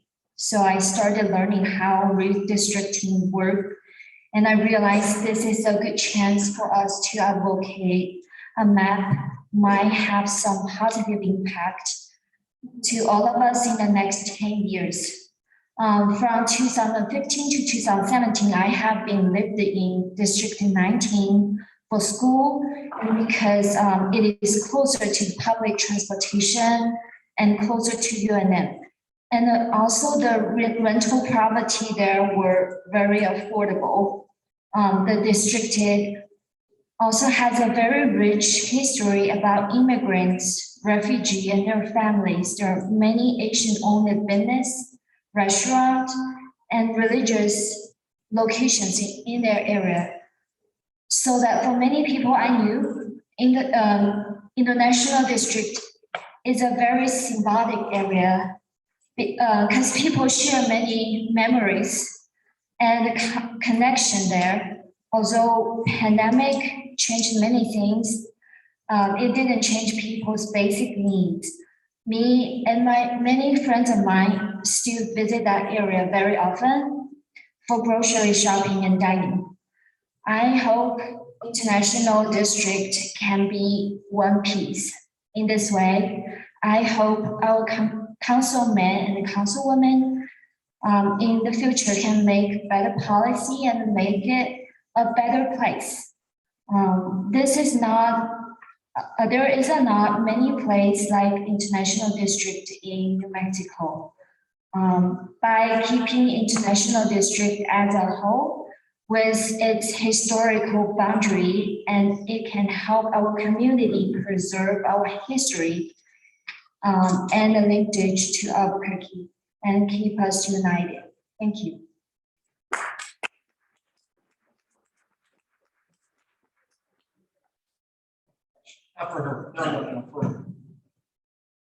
Is there anybody on Zoom?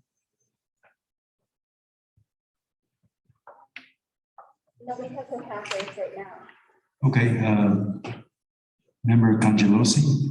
Well, thank you, Mr. Chair. First and foremost, I want to thank everybody who's come. You guys have a very well organized group of people that are speaking with one voice, and that's very moving and very telling to your commitment to your community. And I absolutely love the solidarity and community here. And that's what makes New Mexico, that's what makes Albuquerque. And so I'm so grateful that I was born and raised here. And so I've lived in different parts of the city, up in the Northeast Heights on the west side. I live in the Valley now, and have friends that have lived in every area of this city and absolutely love every aspect of it. One of my dearest friends grew up in the South Valley. And so hearing from so many people in the South Valley about representation about having a voice in your voting and having your community, this be a community of interest, and thinking that CD2 going down to this other district would be more apropos and better for your community. I have to say I'm a bit perplexed by that concept and just want some clarity. So before I get into this next area where I'm asking a question, I'm going to ask Mr. Sandroff, right now in CD1, 2, and 3, what are the demographics with regards to Hispanics in CD1, CD2, and CD3? Voting age population. Yeah, voting age population data. Michael will bring it up. Okay.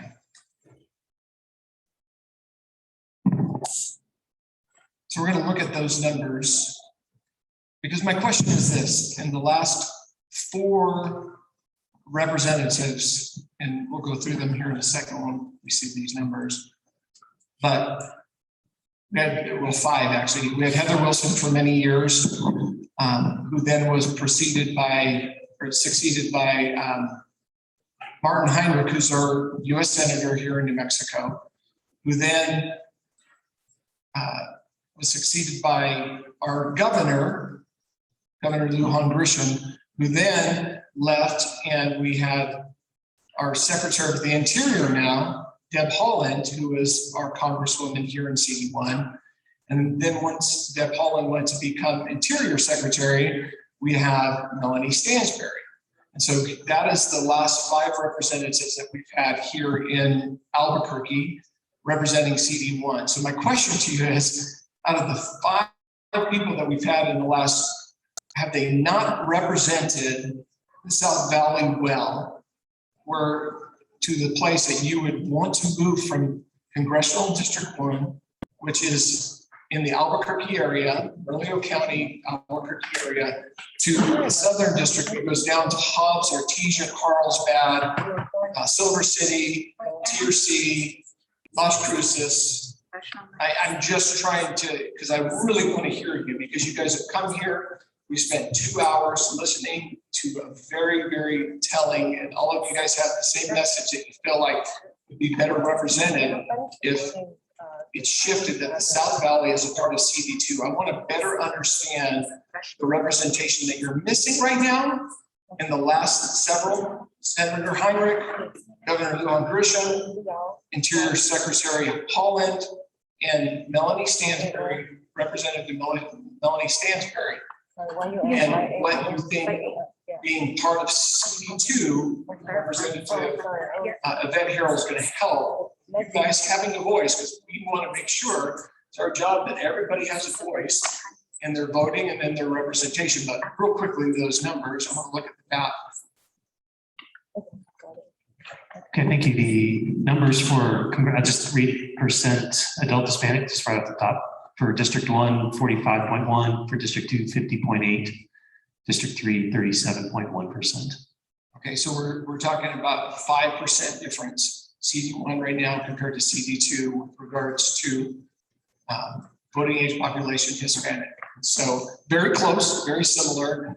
I just want to make sure I'm clear that I'm understanding how you're going to be better represented if we do adopt a concept map that has you now being a part, combining with the Southern District. If anybody from maybe Center for Civic Policy can explain to me and to the committee that concept, I would really appreciate it.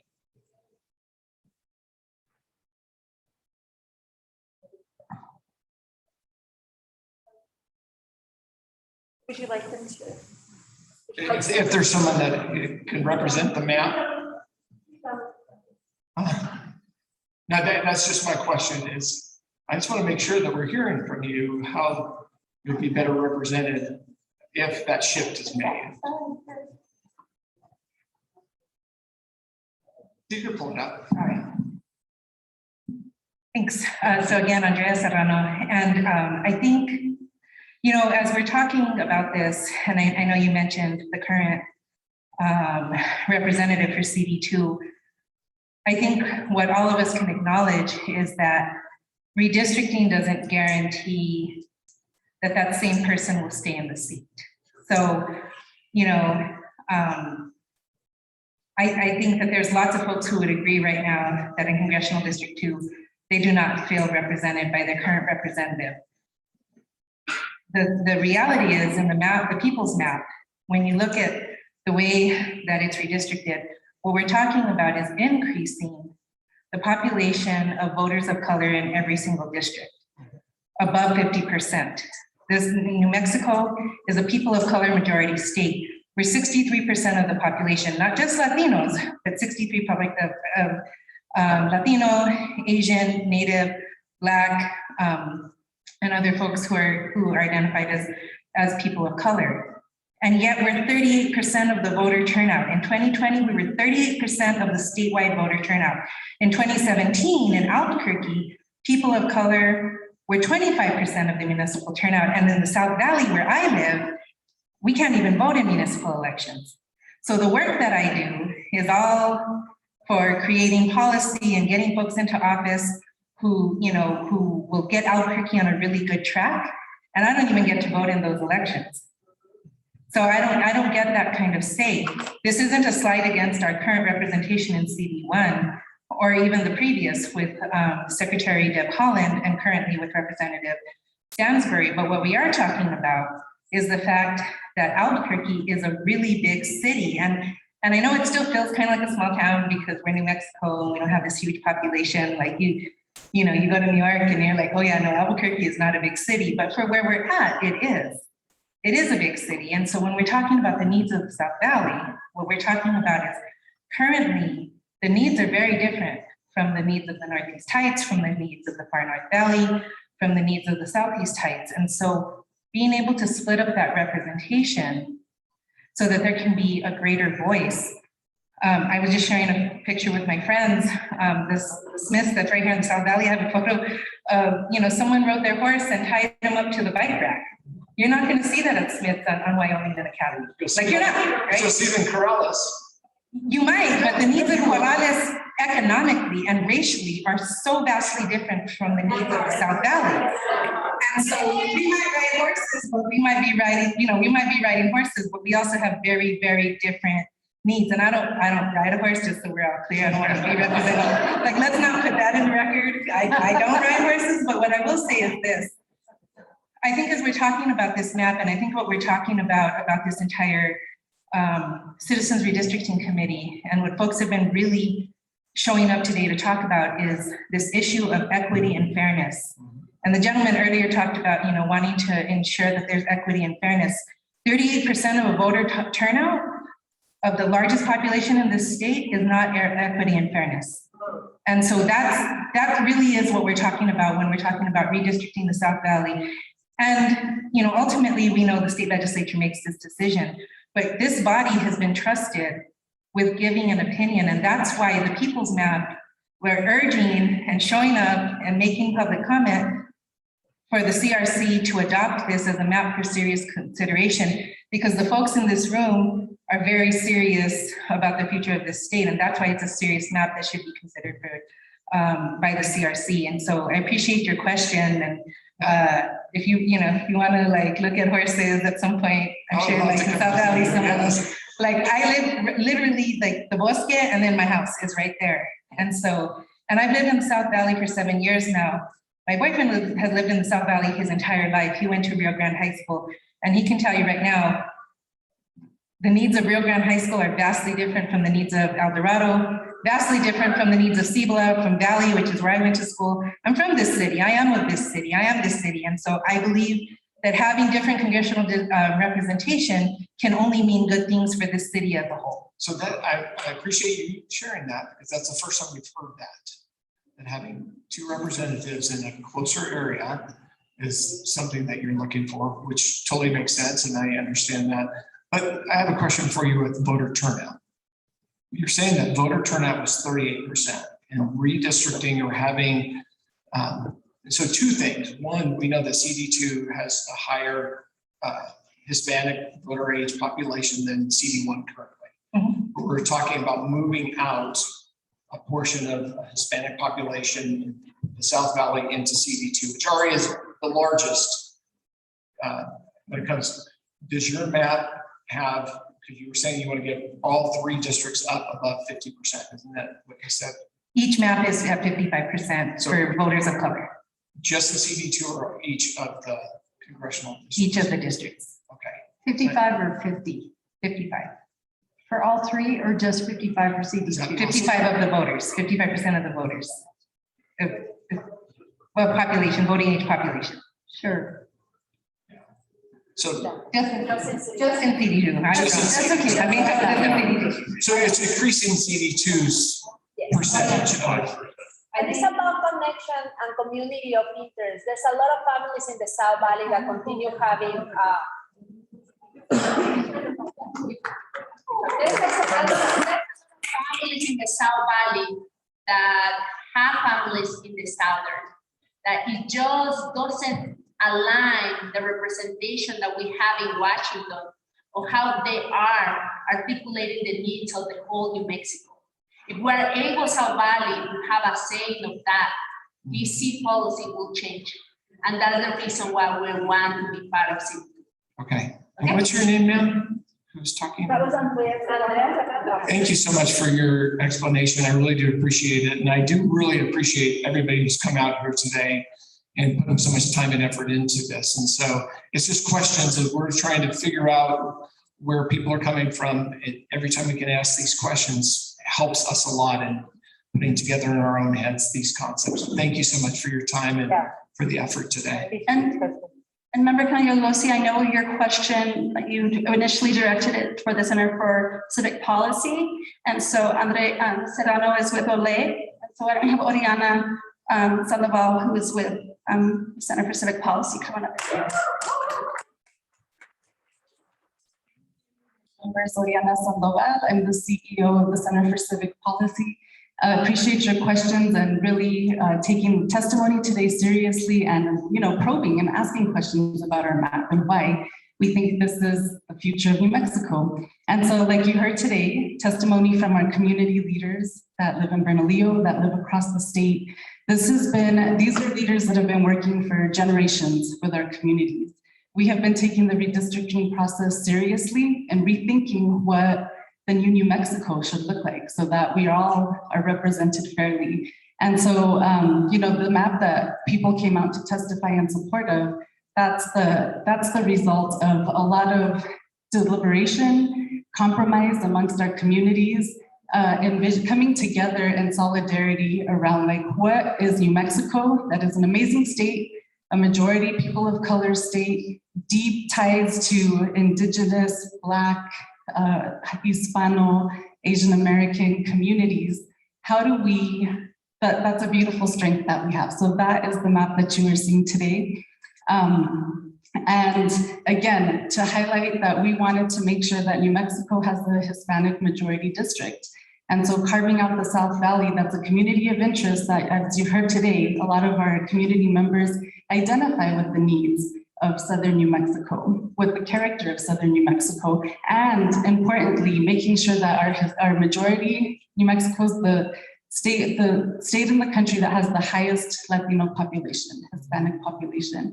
So in order we believe that we should have the right to elect someone of our choice, someone from our community that represents our interests.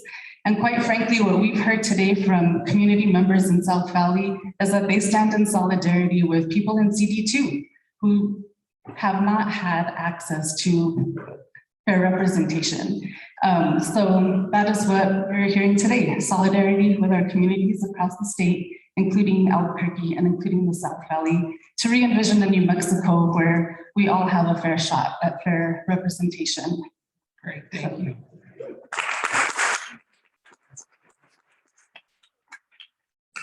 Just wanted to make 3 comments and then ask a question for you, Mr. Chair. So first, so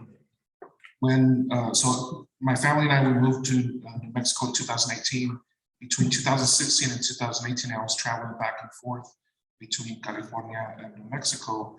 And my younger son would join me on many of those trips. On one of those trips, he and I were discussing our move to Albuquerque. And the attendant that was going to rent us our car, she heard our conversation and she said, "Where are you thinking of moving?" And when I said, well, where do you think we should live? She pulled out a map, and the first thing she did was she put a big X through the South Valley and said anywhere but here. I teach in the South Valley now. Part of my attraction to it was because I wanted to find out what was behind that X that she wrote. And part of what I've heard today is what I've learned from our Native American brothers, which is the importance of self-determination. So that to me is a key value.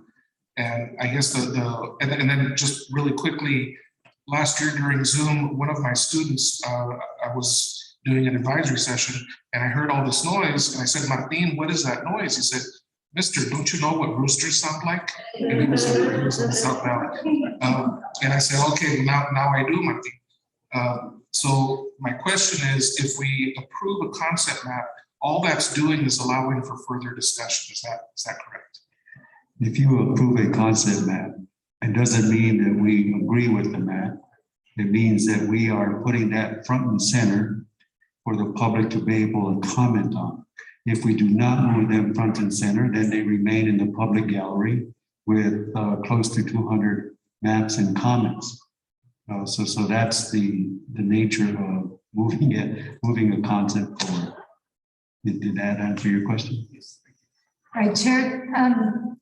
Very first thing, I want to make sure that everyone in this group, and especially my brothers, and I mean my brothers because I don't have any sisters on this committee, recognize that 90% of the people that stood up here and talked about this map are women, and many young women, all right, talking for their community.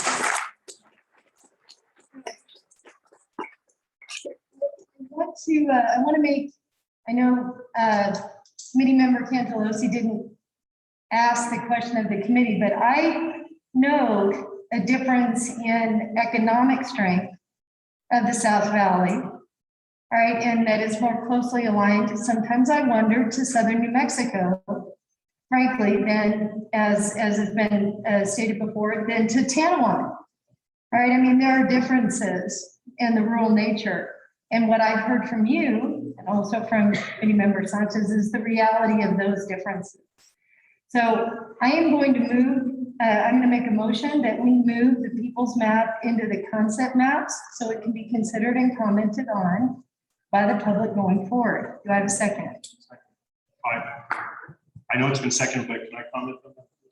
Oh, yeah. It's been moved and seconded that we allow the people's congressional district map to be moved into the CRC concept maps. Any discussion? Yes, Mr. Chair. I guess first, before Mr. Joaquin Sanchez seconded, I was about to, because I think just the support that we have seen today absolutely deserves that it be put for public comment and that process play forward. Early on in this process, I know I spoke with some of you out there about this, and I guess I do understand why the South Valley feels closely connected with Southern New Mexico. And I think I even shared, being from Southern New Mexico, going to school in Anthony, I still often, get away for an afternoon and get my menudo fix in the South Valley. It's the only place I can do that. I get it. But I have two concerns, and I think it's fair to state them now. So, because I know you will hear them. If this goes to public comment, it's going to come out. So I'm putting it out there because I'm thinking about it, and I know others are as well. The first concern, and it's already come out in Farmington, it came out in Doñana County, and that is urban versus rural. The people's map, if you will, splits Albuquerque three ways, essentially, or excuse me, Albuquerque and Rio Rancho splits it three ways. I think it's legitimate to believe that the urban area needs its own representation and that the rural areas need their representation. Perhaps the question is, where does the South Valley fall? Is it urban or rural? And I think that's a worthy discussion, but the current map as I think we just have a motion and a second, splits the urban area, what I see as the urban area, 3 ways, and I think that's a problem. Certainly something to think about. The other problem I see with this particular map, and I don't remember the number, I think it's concept D. I'm looking at Brian, which is the concept that, no, but the concept that was submitted that actually does have the South Valley with the District 2. Is that D? Okay, unlike D. D puts the South Valley with the South, and I'm not saying this is my map either, I'm just pointing this out. But unlike the People's map, the only area that is split, arguably in 3, is the Albuquerque general area. The People's map, I see it as splitting another community of interest, and that's the southeast portion of the state. It's split in 3. So you have Albuquerque split in 3 and the southeast portion split in 3. And I think that's a concern. And I absolutely want this to go to public comment because it should. And you absolutely, I think, have more than earned that. And I very much appreciate the comments today. But I think those are issues, and would love to hear more comments about them as we move forward. So with that, thank you. We have one more person. I know you have a vote, but we have one more person. Any other discussion on the motion? Is there somebody who can speak to the drawing of the map that's in the audience? Ariana, do you want to talk about the drawing? Or Ms. Kuna?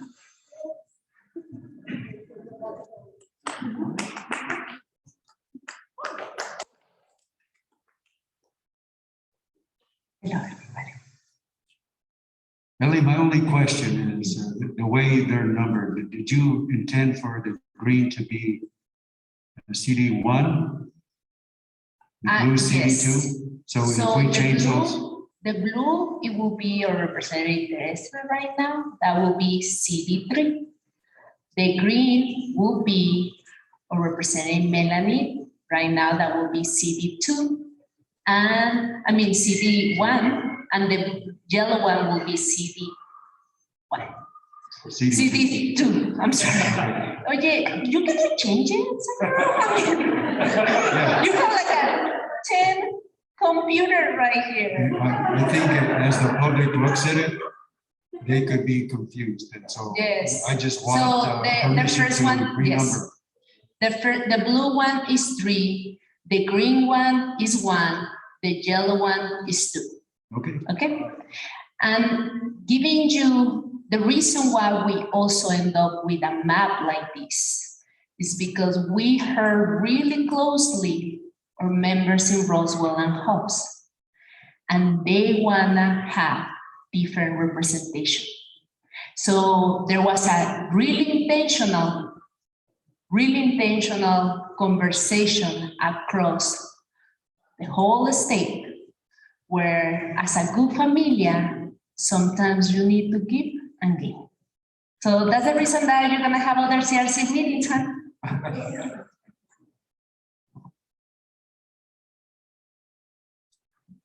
Any further discussion on the motion? There being none, all in favor of the motion signify by saying aye. Aye. Aye. Anybody opposed or abstain? Passes unanimously. Chairman, we have one more person who wants to speak about the congressional maps and a slew of people who want to speak about the House map. Well, we've heard about the House from everybody. This is true. There's more. But the person who wanted to speak specifically about the congressional maps is Ms. Yunya.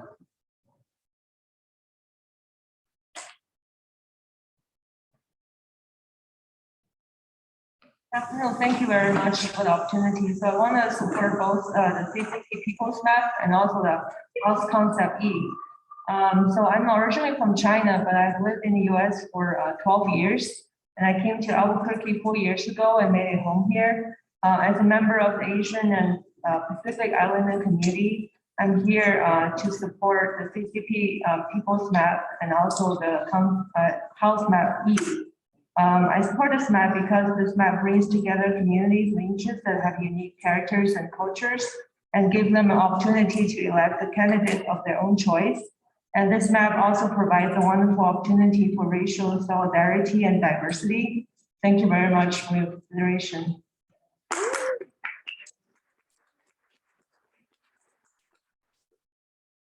Is that it for congressional discussion? Yes. Okay, let's take a little break, 10-minute break. Thank you. So we're rejoining at 5:20, so please be back then. And then one of the things I've been asked about is just the ability to hear. And so if folks need to have conversation, cool, beautiful, but if you could do that in the lobby area so folks can hear one another and the members, that would be awesome. Thank you.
All right, let's call the meeting to order.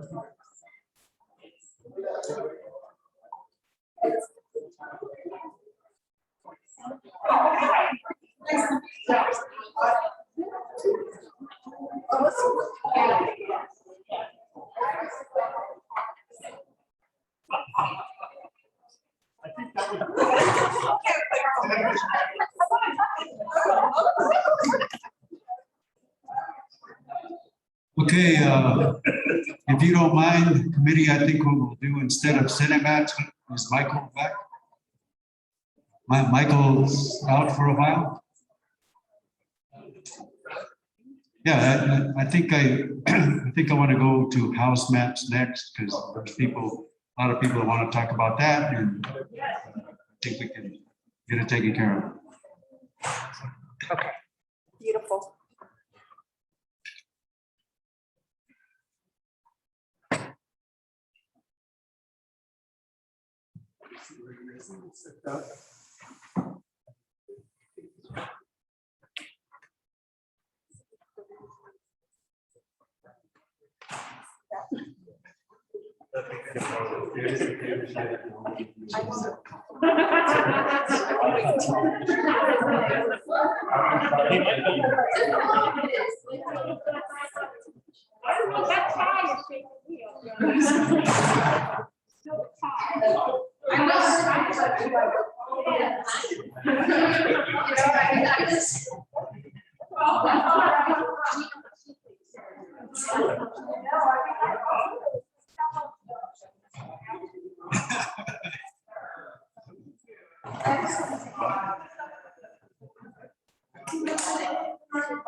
Michael, we're going to go ahead and move to the house map, so if you'll just give us an overview, then we'll go to public comment.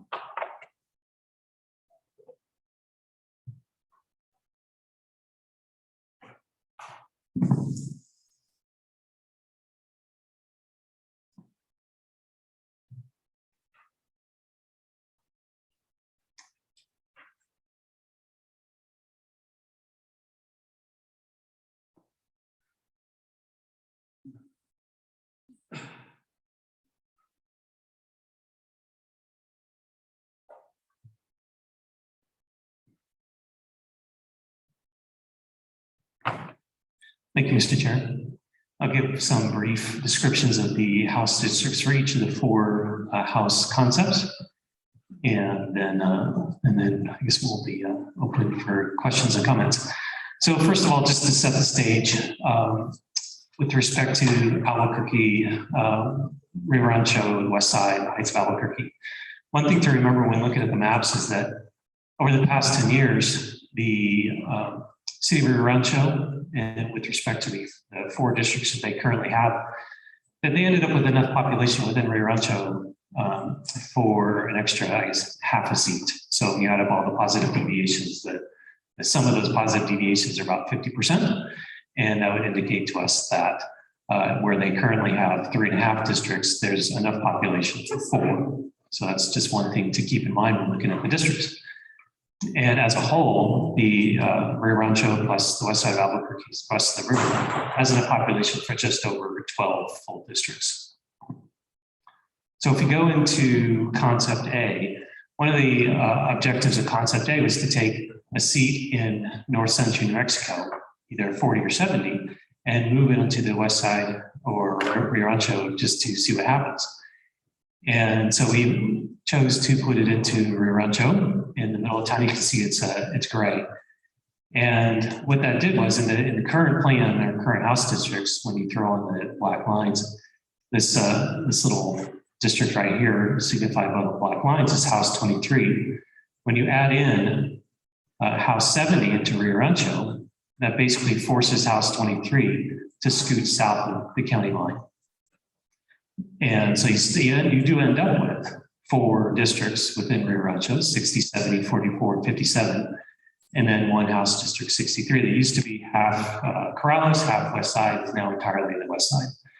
And as Brian mentioned before, and we saw it with respect to the congressional districts, the numbering is semantics. You could say, geez, 23 is currently part of Corrales West Side. You could certainly say that switch the district numbers between 23 and 70 if you wanted. That's one potential option. So 23 gets pushed south. The other districts on the west side are fairly compact. In the current districts, this is an example in terms of compactness. 68 is a nice compact district. It was some wiggles as the current district lines. So one of the other objectives was to try to straighten out some of the district lines within the House plan. So we tried to do that throughout the city and the state if possible. So in the one other thing to mention within the northwestern part of the city is today Paradise Hills is split between 2 districts. In this particular plan, Paradise Hills is united within District 68, whereas on the flip side, Ventana Ranch is entirely within 1 district today, but in this plan, it's split between 2 districts. That's one difference between current and this particular plan. As we get on the west side, pretty straightforward districts. Another major change is House 29 was a district that went from Muirhaven, near the new football stadium on the west side, high school football stadium and ball fields, and it went all the way up to Ventana Ranch. And because it grew so much, it had to shrink a lot. It ended up losing its entire southern half of its population. So instead of Muirhaven being with House 29, it's now with House 16. And then House 16 used to go from Central all the way up to Taylor Ranch, and now it stays north of I-40.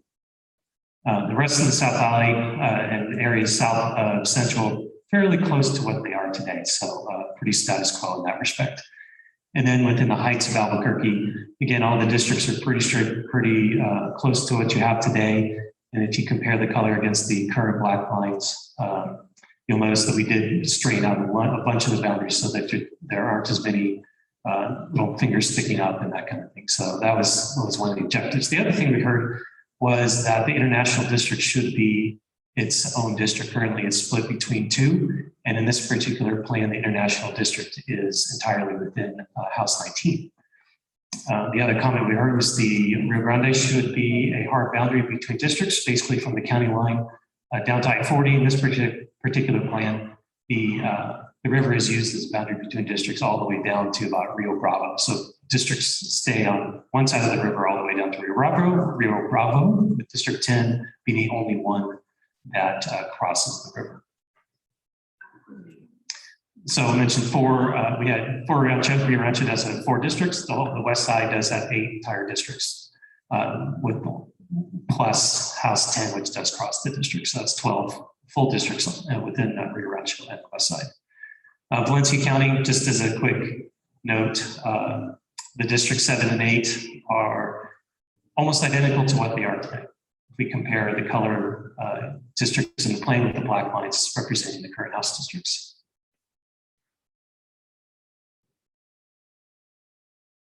And then, so I'll go ahead and move to House Concept B. This is a slightly different take. It was drawn without consideration of the current district boundaries. So in essence, we're trying to draw a plan from scratch just to see what would happen. So we didn't look at the current district lines, really didn't look at where the current legislators live either.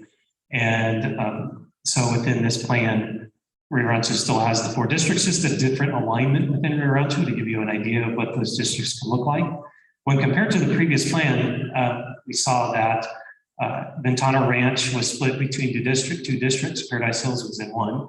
Well, we thought, well, what can we do to put Ventana Ranch in a single district? In that case, it's 29 in this Concept B. On the other hand, Paradise Hills is split between 23 and 29. So we kind of flip-flop between which one was split and which one was not. And so the districts are still pretty compact. On the west side, House 14 is the only one that crosses I-40. So it has a couple precincts north of I-40 between Coors and the Rio Grande. And you also notice that District 10, when compared to the previous plan, District 10 was the one that crossed the river. In this case, District 10 moved all the way to the west side of the river instead of being split by the river in the current districts in the previous plan. Within the Heights of Albuquerque, I-25 is using a nice solid boundary between districts. Within the current districts in black, you'll notice that House 15 is to go into the far northeast Heights. House 17 crossed the freeway and so on. So we straightened out that boundary between districts. And then within Southeast Albuquerque in the Gateway area, we tried to use I-40 as a solid line between districts as well. So fewer districts do cross the river. We tried to use geographic boundaries, major roads, major features to use boundary lines because that's a common thing that's sometimes used. Again, international district is within a single district. Valencia County is similar again. It has enough population for 2 full districts. So that means that you can put 2 full districts within Valencia County, but there's population left over for other districts to come in. And so you still have District 7 and 8 Valencia County, and House 40 does come into Valencia County in the southern part of Belen. So that's one thing to remember with Valencia County. It has enough population for 2 plus a little bit more for other districts to come in.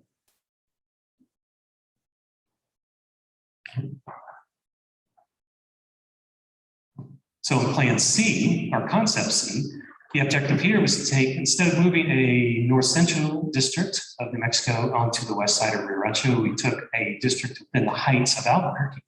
And so what happens if you take a Heights district and put it into, say, the west side of Rio Rancho? That happened to be House 24. And House 24 was centered roughly, Eubank and Lomas-ish area. And so all the other districts around House 24 came in and took pieces of 24. So eventually 24 was gone and it was relocated up into Rio Rancho. So Rio Rancho, once again, does have 4 districts plus a little bit of the 5th. And this is another case where if you wanted, you could switch the district numbers between 23 and 24.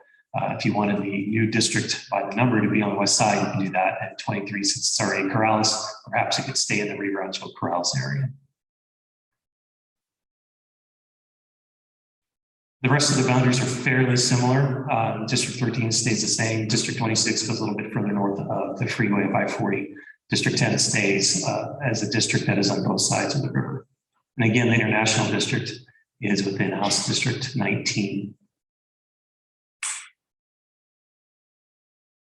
One quick note, and I want to go back to Concept B just because I forgot to mention it earlier, but it does have a House 22, which does go from the East Mountains through Edgewood to Moriarty. And so it's basically an I-40 district, starting East Mountains going all the way out to Moriarty. And I have one more concept to get to here real quick.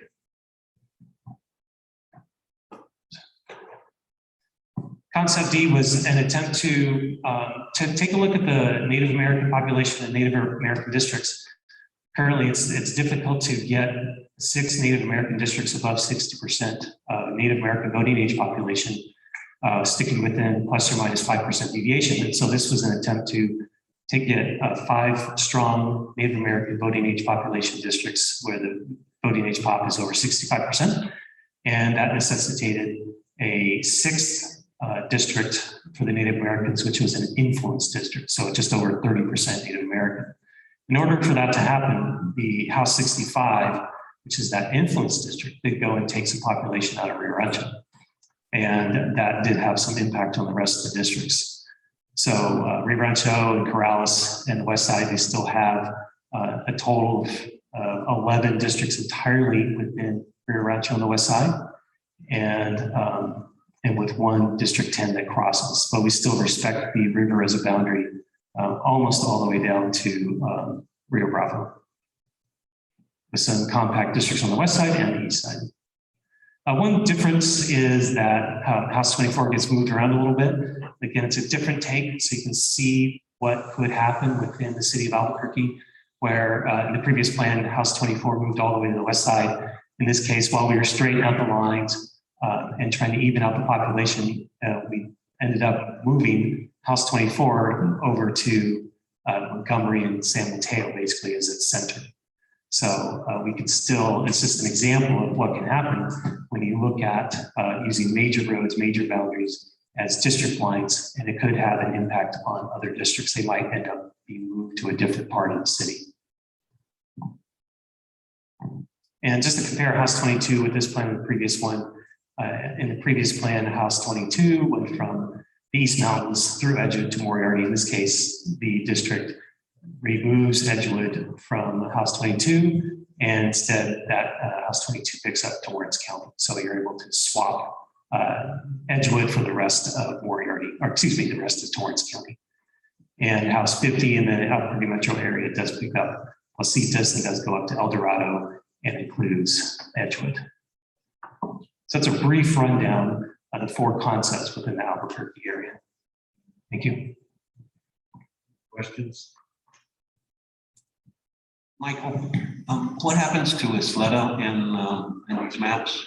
I know the concentration is the Albuquerque area, but for Isleta and concept A, B, I guess I'll see D. I mean, where is Isleta in terms of 8 and 7 and 8?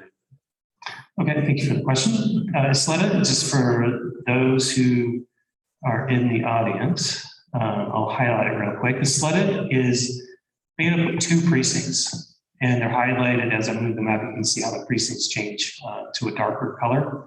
So Isleta within Bernalillo County is this one elongated precinct. And the other part is Mesa del Sol with the amphitheater. And the other part of Isleta is within Valencia County. So within Valencia County, that's highlighted in a dark color. And then these little precincts in here, Bosque Farms, as a sense of perspective. So within concept A, Isleta is with House District 69, which is one of the Native American districts within this plan that stretches from Alamo through Acoma, Laguna, and up into the Navajo Reservation. It does include Mesa del Sol within that Native American district. And 10 years ago, Mesa del Sol wasn't really in existence. The houses weren't there. But as time goes on, the houses have been built, and Bernalillo County was able to actually split that off as its own precinct. So now it's nice to be able to draw a plan and include Mesa del Sol either in or out of the Native American district.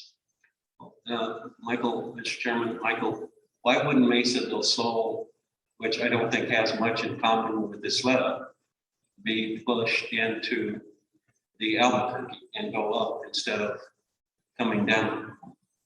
I mean, is it a population issue? Is it compactness? Why would it be in Isleta? I mean, what do they have in common? I guess is the question. All right, Mr. Making movies? Oh, Mr. Chair, Senator Sanchez. One reason is when we look at the population, that House 69 right now is at a negative 4.99% deviation. So one answer would be it needed that population in order to get within plus or minus 5%. Mr. Chairman and Michael, couldn't 69 get numbers from elsewhere other than up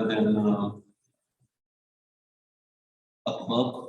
Mr. Chair, Senator Sanchez, that is certainly an option. It could, instead of going into Mesa del Sol, the challenge really for 69 in any of the Native American districts that are on the outside of the northwestern part of the state is when you start expanding the population, you start expanding the districts, which population do you bring into a Native American district? And at this point, there aren't any majority Native American precincts to bring into the northwest part of the state. So then becomes a choice.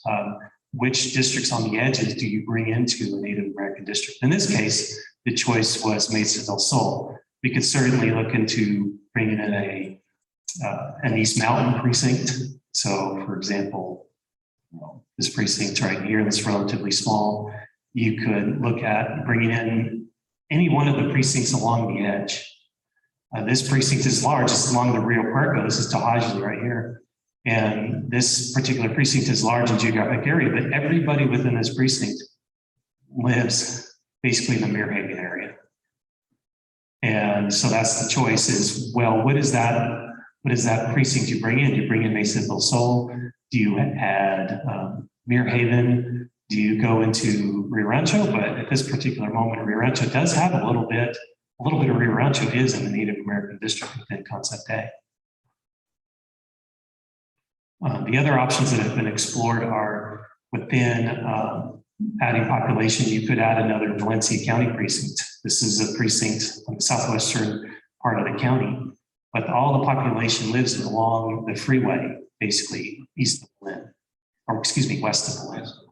So you could take out Mesa del Sol, but then you might have to add in that population that's west of Belen. You could go further into the South Valley. You could add, so this precinct right here has the Bernalillo County Detention Center, and it also has part of the Pajarito Mesa. So instead of Mesa del Sol, perhaps you would take the rest of the Pajarito Mesa and put that into House 69. Okay, so 69 then is the district that we're talking about is the Native American district. Correct. And in order to keep it that way, the population from Mesa del Sol makes it that district, I guess, the population.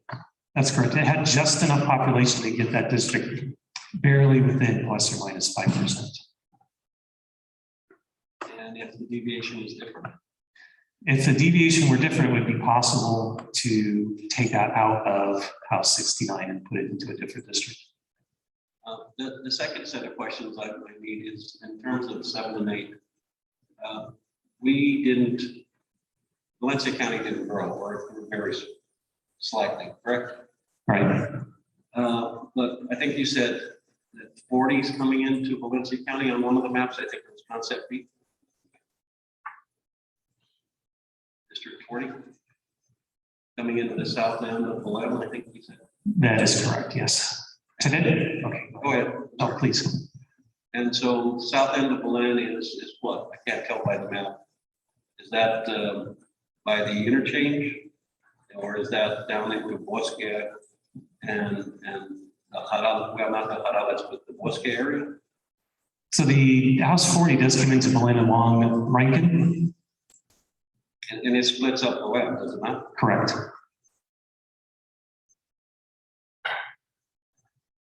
And then to go south through Morales all the way down to the county line. I think Bosque is in House 49.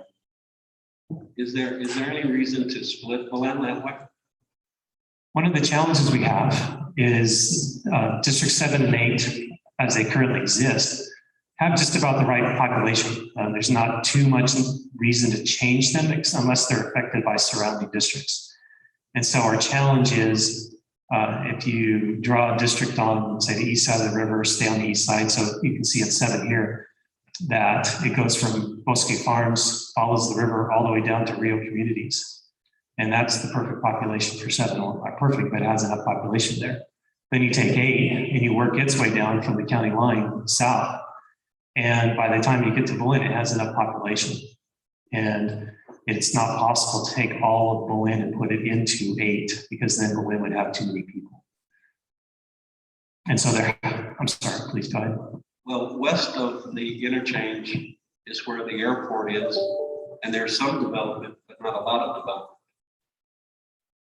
It's the new airport they have, and there's a lot of mobile homes, but it's not as populated as, it's a lot of land, but not a lot of population. And I'm wondering why we went, and you can't speak for the legislature 10 years ago, why it went west, if I'm saying it correctly, instead of making Belen whole, I guess is the question. And I know something in terms of the politics of it, what happened back when, because the legislature was led by, in the House, Republicans had the House, Democrats had the Senate, and the Republicans had the governorship. And that was one that they couldn't agree to and they went to court. Eventually, wasn't that the case? I think. Yeah, both of you were there. Brian says yes. Well, one challenge that we have is Valencia County has 76,000 people with respect to the 2020 census. And if each House district is roughly 30,000 people, that leaves 16,000 extra. Where does that extra 16,000 people go?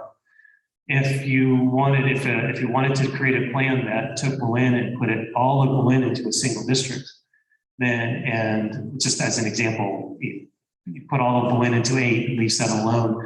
Well, that means that the district 8 would be too big. We'd have 15,000 too many people. Where's that population go into? Do you take, say, House 49 and go north through the Belen Airport and go into, say, Los Lunas? That extra 15,000 has to go somewhere. And in this particular plan, if you draw 2 districts from the northern boundary of Valencia County, then that leaves that 15,000 in the southern part to be put into some other district. Mr. Chairman, thank you. Appreciate it. Thank you.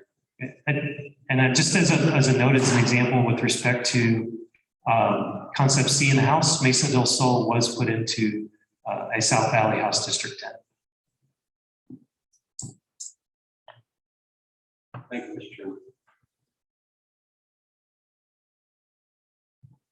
Other questions?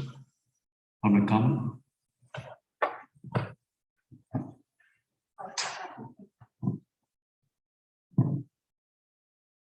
Chairman Chavez and Member Sanchez, just a reminder that Governor Sanchez from his letter Pueblo talked more in the last paragraph of the first page of the letter that he sent, that I forward to all of you about the preferences of this letter Pueblo related to that split. All right, so we have up Mason Graham. Thanks for being patient, sir.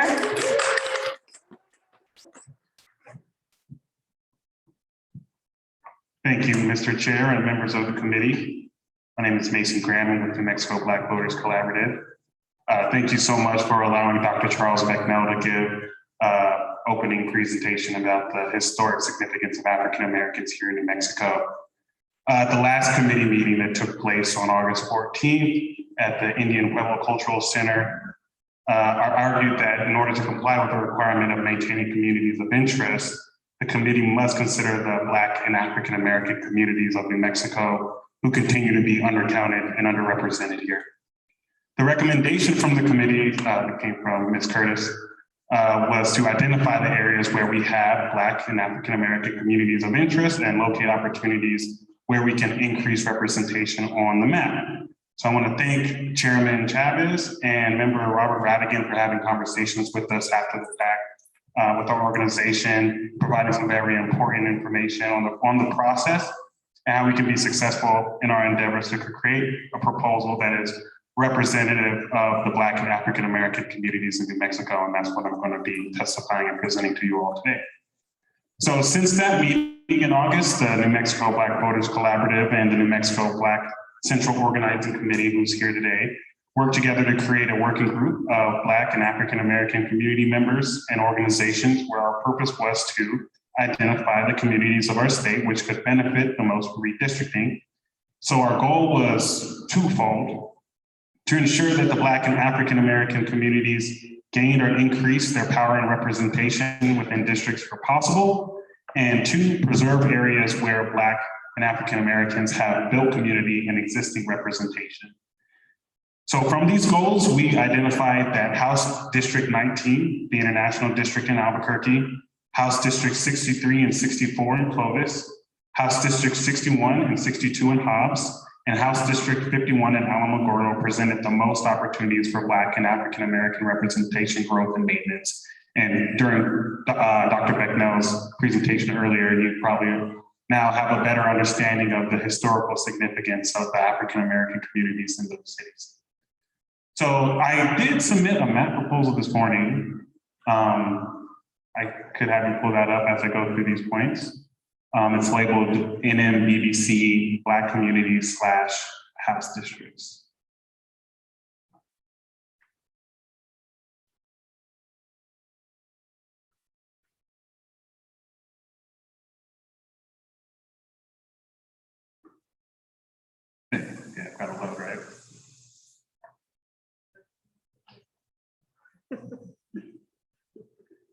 right. So we'll begin with House District 19. And so during this testimony, I want to reiterate that, the African-American experience isn't defined by our small population numbers. And a lot of the times you will hear the argument that we are just this percentage or that percentage of the population. And today I won't be saying any of that. I will be recognizing us as individuals and residents in the community as such. So beginning with House District 19, we wanted to ensure that the over 1,600 Black and African-American residents were able to maintain their representation within the international district. We want to thank the committee for only proposing map concepts that maintain the international district as House District 19. But we identified that it was concept B, which was proposed, included the highest percentage of Black and African-American residents within District 19, and we included those lines on our map. However, on CRC concept B, we recognize that Representative Pamela Herndon, who's the state representative for House District 28, would no longer reside in her district by removing the Chelwood Park area, which is east of Montevo and north of Mountain Road. Representative Herndon is one of 3 Black legislators in New Mexico, and losing her in the House would be a serious blow to our representation of Black and African Americans at the state level. Our recommendation would be to include the Chelwood Park area in House District 28, which is reflected in your concepts C and D. The only issue is that we recognize that in concepts A, C, and D, that the Black and African American population slightly decreases in District 19. So we would argue that we want to maintain the highest density of Black and African American residents in District 19, the international district, as possible in order to maintain the international district as a Black community of interest. In House District 63 and 64, so I'll give them a second to move over there, which is Clovis. Our proposal, as well as your proposal in concept C, maintain the Black community of interest population numbers equally in both districts. The city of Clovis has roughly 2,000 Black and African American residents, which get divided equally between House District 63 and 64, giving both districts a unique opportunity to have equal Black and African American representation for the city of Clovis.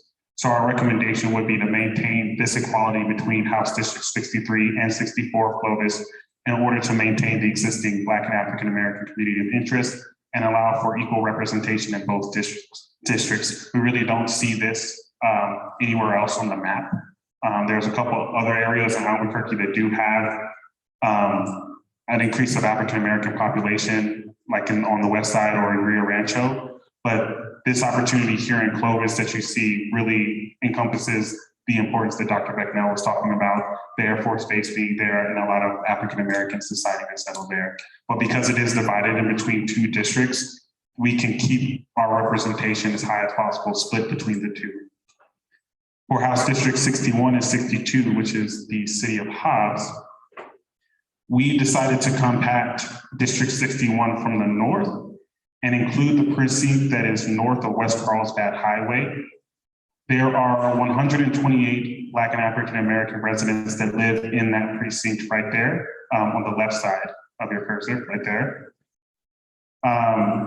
This is currently split on the current map into District 62, which separates the Black and African American population of Hobbs between 61 and 62. But by moving the boundary of 61 south and the addition of the precinct that previously existed in District 62, we maintain the majority 1,300 Black and African Americans that reside in the city of Hobbs within one district. That would be District 61. Compacting 61 south to exclude Lovington also increases the population density of Black and African American residents in 61, which we feel is more indicative of the communities that reside in Hobbs while increasing Black and African American representation, which previously was being diluted by the inclusion of the city of Lovington. And we see this change is also reflected on your CRC map concept B. And lastly, we recognize that House District 51, that includes the city of Alamogordo, has approximately 1,480 Black and African American residents. While concepts proposed by the CRC do not significantly decrease that number, the addition of neighboring districts and areas does dilute the Black and African American population density, therefore lowers opportunity for equal representation of Black and African Americans that would fall within the neighboring districts, which are 52 and 56. And we would argue that the city of Alamogordo be contained within one district in order to reflect the entirety of Black and African American communities in the city. That's how it appears now on the current house maps. But in all of your proposals, I do see that it gets split between 56 and 52. So once again, I would like to thank you all for giving the Black and African American community an opportunity to be represented in this meeting. And your recommendations so far have been pretty inclusive of us. I think we heard some great recommendations about congressional maps, as well as increasing ethnic majority on the ethnic maps, which we definitely support. These are the recommendations that we propose, and like I mentioned, has been submitted in Districtor. But I do want to end by reminding the committee that Black and African American and Mexicans have been historically excluded from these kinds of conversations and decisions that have serious implications on our communities. We are continually told that our numbers are too small and insignificant to create an impact in our state. This is a dangerous way of thinking that continues to disenfranchise us, deny us from equal representation, and minimize the over 42,000 Black and African Americans that call New Mexico their home. This is why we demand that the committee understand the seriousness that comes with choosing a map that does maintain our community populations in the highest percentages possible, and recognize that regardless of how small the number may seem, there are individuals who have been seriously impacted by decisions that have been made at meetings like this in the past. So thank you for your time, and I'll stand for questions. Questions? Yes. Yeah, well, first of all, thank you. And quite frankly, I really appreciate your explanation. It was very clear as to why you're making the various proposals. The only one, I guess, that I do not quite understand is the Clovis area, 63, 64, and why you would want to keep essentially 4.5% in each, as opposed to increasing representation in one, if it's possible. And I have no idea if it's possible or not. From what we've seen is that because of the population of Clovis, that it's not really as possible to maintain within the deviation by making Clovis all one district, which I think is why it's split between 63 and 64 now. The way that the map is drawn now is from one of your concept maps, which we kind of worked off of. Nobody in our group is a cartographer or map expert, so we did have to kind of steal a little bit of what you had, which was reflected in your map concept B. So that's why we drew the lines this way. Thank you.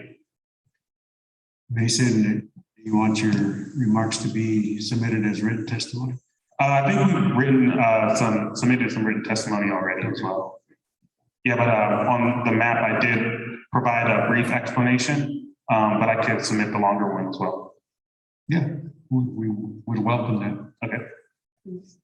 Thank you. Thank you. Thank you.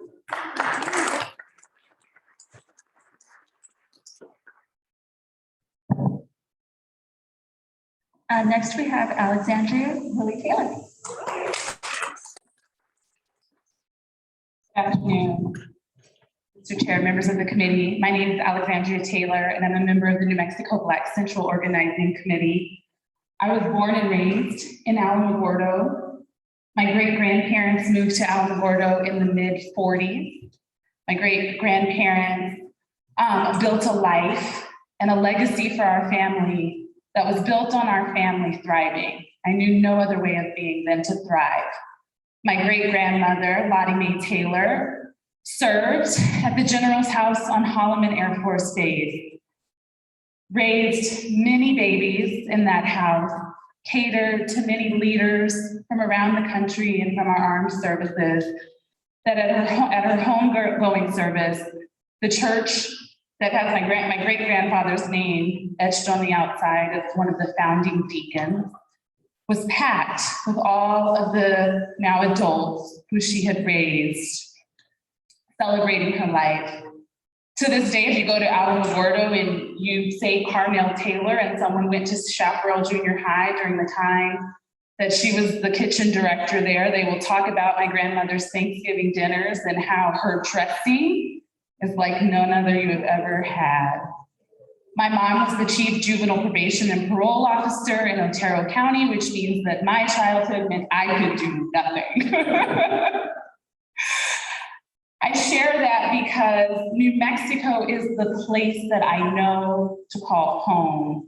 As a descendant of stolen people living on stolen land, New Mexico is the only place I know to call home.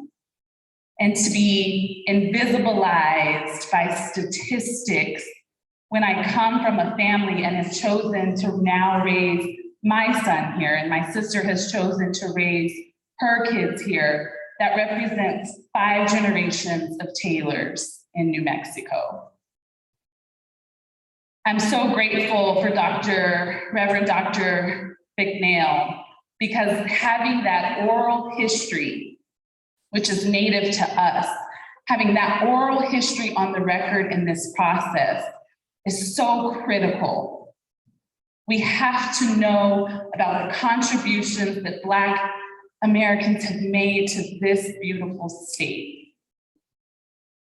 And so Mason has presented mapped concepts that I want you to know represent us coming together. They represent us learning from the lessons of our elders, like Dr. McNeil and my grandparents, knowing how involved they have been in politics and policy and community. And that those maps represent what's important to us. And I ask you to pay attention to the detail of why we submitted the maps with the interest that we did, because it's important to us. I just want to leave and share this one quote from a scholar and practitioner, Janelle Kubich, who says, "We are not minorities, we have been minoritized, and we are not underrepresented. We have been systematically excluded." And because she is my sorority sister and colleague and friend, I know you all said you don't pay attention to where current representatives are when you're drawing the House district, but we must maintain Representative Pamela Herndon in her district. That representation is so critical to those of us who have not always felt represented in the very halls of the legislature that we work in. Thank you.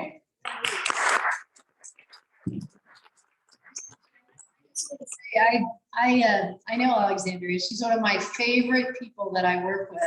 There is nobody that does more for this state, standing up for, especially for women who've been sexually assaulted, than this woman right there. Yeah. Thank you. Yeah. Next, we have Ms. Andrea Calderon.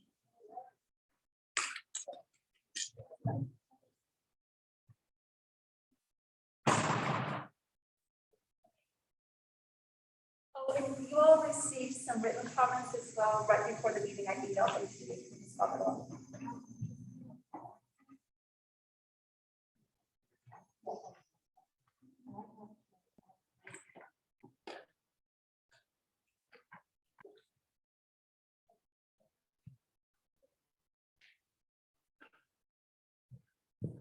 Hi, good evening. My name is Andrea Calderon. I am a data analyst, and I'm working in collaboration with the New Mexico Black Voters Collaborative. I'm going to be going into some data that just adds a little bit of nuance to the maps that we're drawing and the considerations that are underway with the redistricting process. Next slide, please.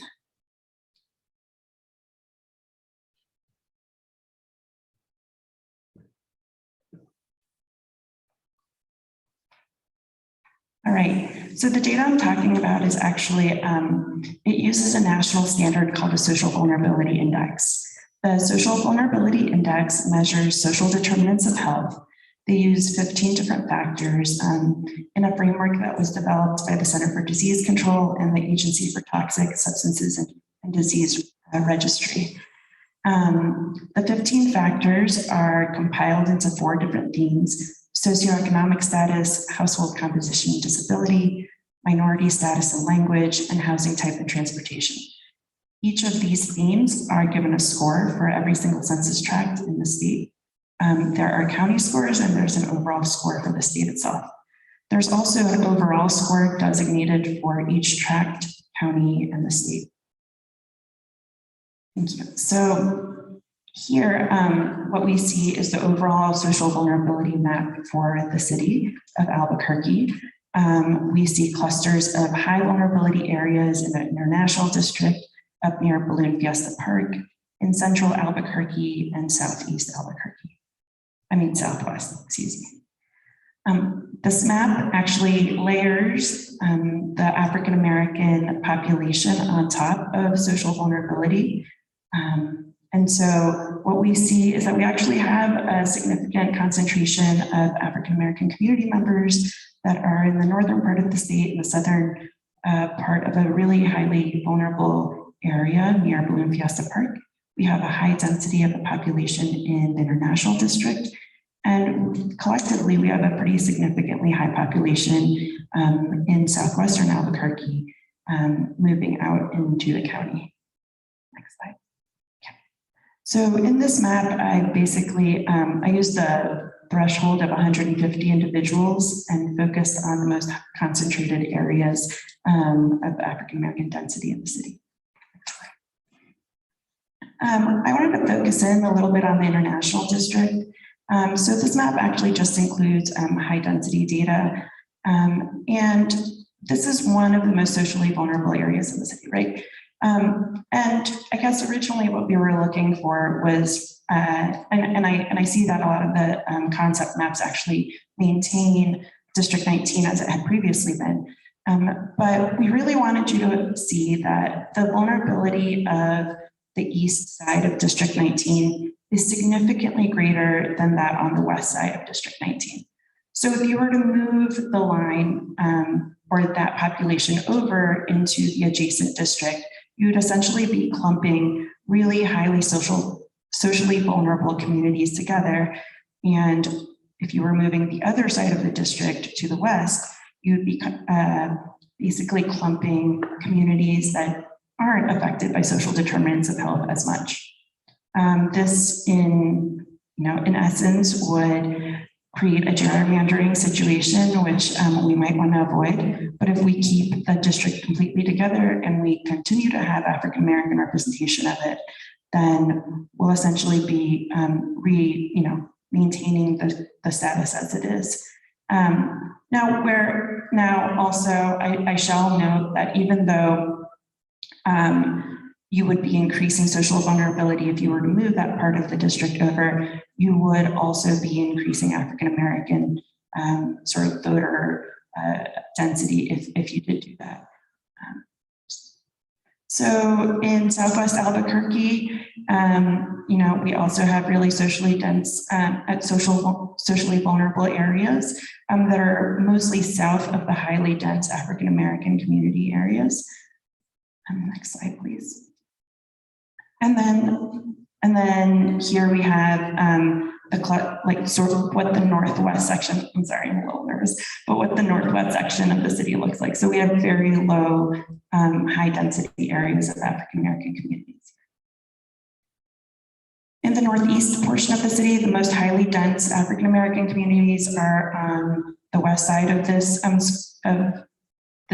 part of the map. Again, it's in that area that is adjacent or holds Balloon Fiesta Park. There is pretty high vulnerability, and we're going to see these broken down in a couple of, in the 4 themes that I actually covered at the beginning more. So I'm not going to talk about this map so much. Next slide, please. Okay, and actually we can move to the next one. Yes, please. All right, so here is an overview of the impacts on the International District if we were to move the population over to the east, and then if we were to, move half of the population over to the west. Next slide. So, moving away from percentages, I just wanted to point out the numbers of African-American residents in these different House districts. District 12 has 618 residents that identify as Black and African-American. House District 13 has 997, 14, 643, 16, 850, 26, 889, 68, 870, and District 23, 610. So these are all areas where we have really highly vulnerable communities. And I just wanted to give you a snapshot of who's being affected and in which way. Next slide. Okay. Actually, you can go to the next one. That's fine. Okay, so this is one of the 4 themes in which the overall score is broken down into. So socioeconomic conditions on the west side of town, since that's the area where we're looking to increase or change the sort of where the lines are drawn and increase representation there with the growing population. So census tracts of the worst socioeconomic conditions on the west side are scattered through districts 14, 12, and 11. And then medium to high social vulnerability exists to a great extent in District 13, 14, District 11, and 26. There are patches of medium to high vulnerability in District 16 and District 68, as well as Delegate Garrett's district. Next slide. So I'm breaking it down with household age and disability. We also this is a pretty, I don't know, it's on the one pager, sorry, but it actually, you can see sort of the distribution of households with more seniors, children, and then people that are over the age of 5 that are experiencing disability, as well as single parent households. We see a pretty high concentration on the right of the African-American community. It's highlighted in this socially vulnerable area in the central part of the west side that's visible on this map, as well as the southeastern part of the west side, southwestern part, excuse me. Okay. Here we look at minority status and language on the west side. So this is sort of, this map was a little bit less relevant because the minority count within the social vulnerability index includes African-American counts, right? So on the right side of this PowerPoint, you can see we're depicting that in a different way with the orange circles as a different layer to point that out. So just a little bit of redundancy there, but it does clump it with residents that speak English less than well. Housing type and transportation is also something to consider and something that's included in the social vulnerability index. This includes multifamily homes, mobile homes, group quarters, as well as overcrowding and no access to transportation. So on this slide and on your one pager, I've broken down at the bottom the 4 different parts of the west side that have highly vulnerable areas. Yes, so in District 23, the south central portion of District 16, we have a highly vulnerable area with this theme. The northern part of District 26, the north central part and the southeastern portion of District 14, and the northeastern portion of District 12. So that's it for me. I know that was a lot of information. I'm happy to provide an extra training if that's needed. This is, like I said, a national standard that cities are using across the country to really look a little bit more closely at issues of equity that go beyond simply race and ethnicity and poverty levels. Now in Albuquerque, we have many more layers of information that we can contribute to this to measure displacement, migration, right? What's occurring along themes of development, food access, access to green spaces, all of that. But and some cities have actually created that. We're looking forward to the opportunity to do that. But so far, this is the framework that's been leading our understanding of who is the most socially vulnerable in the city and in the state. Thank you. Where does the data come from? The data is pulled from census information. So we're using the 2018 5-year ACS estimates for this map because the 2020 census data has not been released yet that has all of the categories of data that we need. It also uses African American density data from the 2020 release. Okay, within New Mexico, where do they get the data? Where does the Census Bureau get the data? Is it Health Department, Human Services? From the census process. Mr. Chair, the ACS, the American Community Survey, so it's a survey that's sent to a sample of households on a rolling basis throughout the decade and captures socioeconomic questions that the decennial census does not. Thank you. So first, thank you for your presentation and your training. And I guess the question I had is, in addition to looking at the vulnerabilities, are you also looking at an asset map in those communities as well, so that you can pair the challenges with the strengths that you're building on as well? Absolutely. That's something that we use for internal purposes. The reason that this is even named social vulnerability is because it was developed for addressing emergency situations. So if there's flooding, if there are hurricanes, any sort of emergency management situation is how, that is why they've chosen the specific themes and factors that they have in order to sort of estimate if it would be harder to serve populations in these census tracts, or if it would be easier to serve them, right? And so those that are in more vulnerable areas would be harder to support and be able to evacuate in emergency situations. They would have to have more intensive support services in order to, serve the kind of conditions that folks are living in. So do you have this information can you give us like a color version of this map for the state? Absolutely. Yeah, I would really appreciate that. Sure.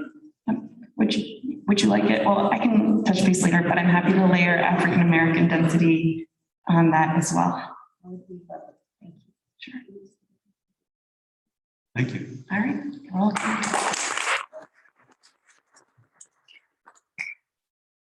Next, we have Ms. Nicole Rogers, and I also just wanted to acknowledge while Nicole's coming up that Representative Figueroa, who is one of the co-sponsors of the legislation that made this possible, and championed it fiercely, is here.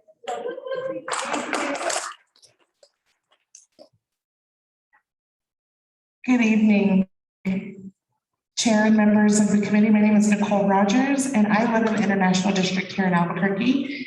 And today I'm providing public comment with my family here to talk specifically about the African American community.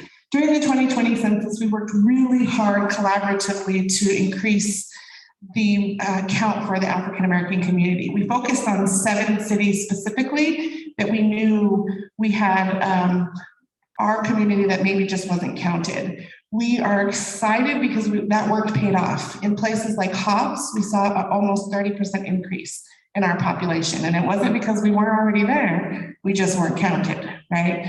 And so now the difference is we can't stop that work.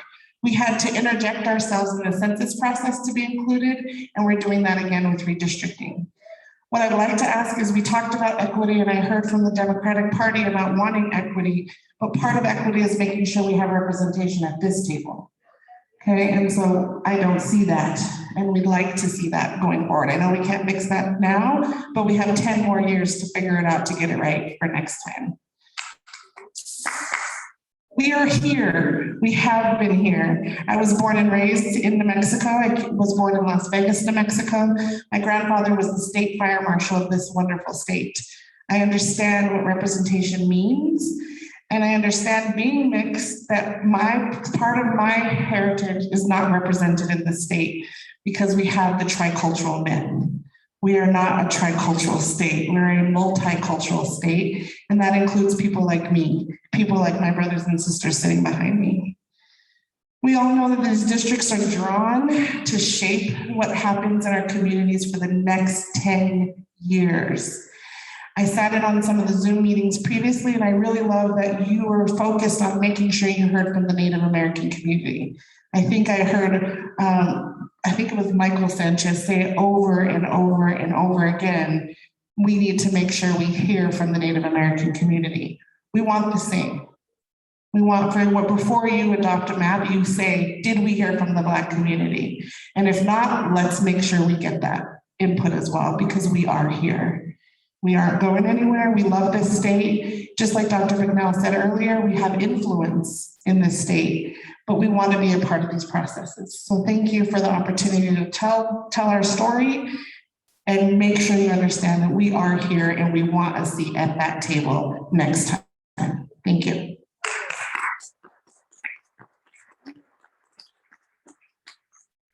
Next, we have Miss Erica Davis-Crump.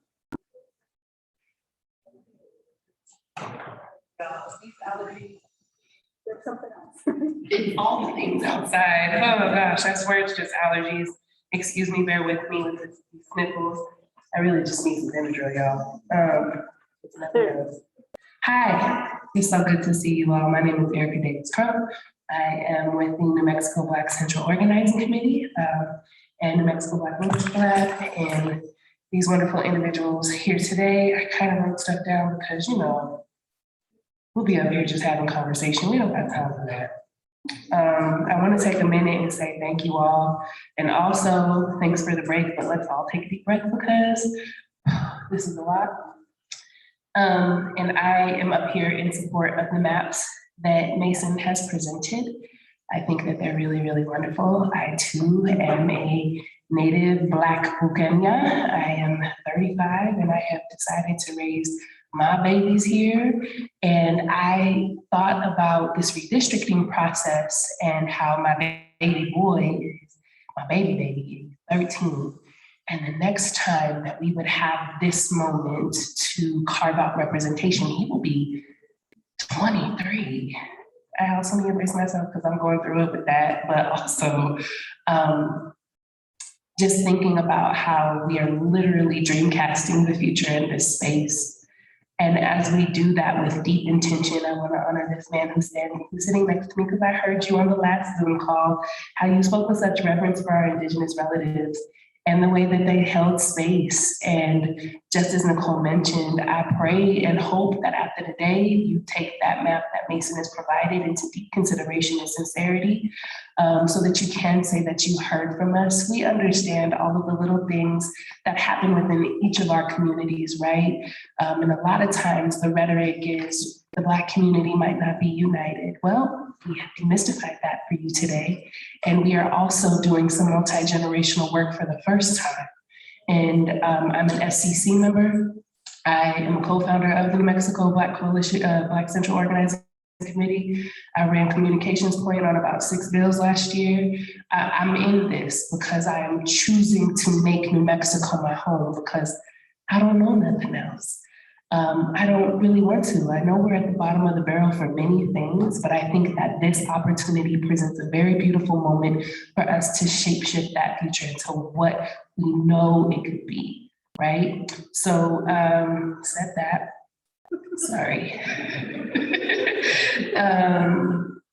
I also want to talk about how for generations, Black New Mexicans have been here, aside from my big sis, Niecy Taylor, who was before you. I want to bring up Blackdom. Do you guys know about Blackdom, New Mexico?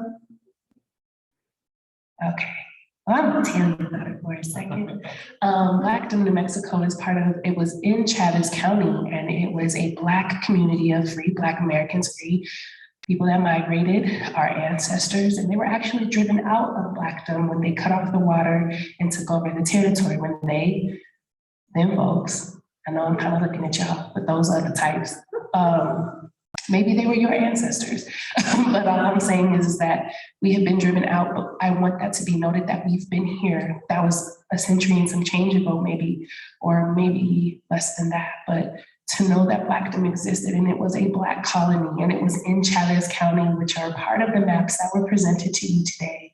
So in order to, I heard another man come up here earlier talking about, I really like the things that happened, that we want to bring up the 100-year-ago rulings. I rebuke it. That's not gonna do. We have to press forward because 100 years ago, my people, my grandmother, my matriarchs, my ancestors weren't even considered individuals. And to stand here in 2021 and to know that we still have to work so hard to hold space and not be erased in these processes in 2021 and also actively work to debunk the tricultural myth is really hard work to do that. And also live in 2021, where y'all have seen the social unrest and upheaval, the reproductive justice concerns, like Black women are at the crux of all of that. And you guys have Black women here in this state that don't know anything else but New Mexico. And so what I ask is for you all to really hold deep consideration. Please consider this map. And I'd really rather that this process be thorough, equitable, and thought out with consideration. And I hope that we all take our time today to hold the same sincerity that you held for our Indigenous relatives, which is beautiful. We can do both and. We have to do both and. It's not this or either or, it's both and. And I just really ask that we take that time right now because I'd rather us have it well thought out here than us be misplaced and erased for the next 10 years. Thank you so much for your time.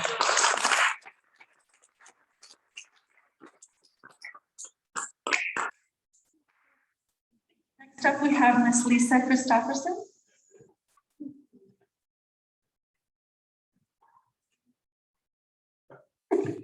Hello, my name is Lisa Christopherson, and I stand before you as the descendant of an African slave woman.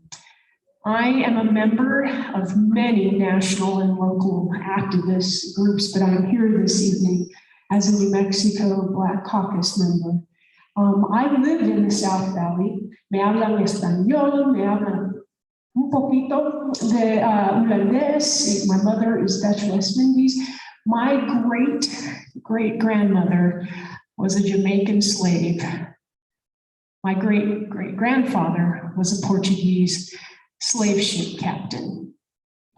So it is very, very important to my family as a first-generation American on my mother's side to vote and to have a voice. That's the only reason I bring it up. Not because my ethnicity gives me any sort of preferential treatment.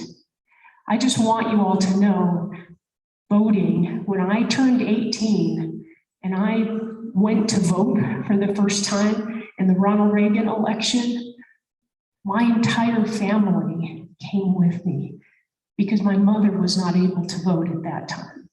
My parents were arrested when we moved from California to Tennessee. They were arrested in the late 70s, and this is after the Supreme Court decision, the Lovington decision. They were arrested in Podunk, Little Tennessee, and it took us about 8 hours, me and my little sister, waiting and sitting in the police department for them to be released.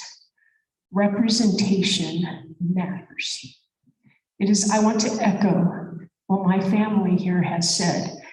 And I stand in solidarity, and I want to thank you, Chairman Chavez, and committee members for your time and your energy and your efforts to listen to the community and to the input, because it's very important and it's serious decisions that you all are going to be making, as my sister just said. 10 years.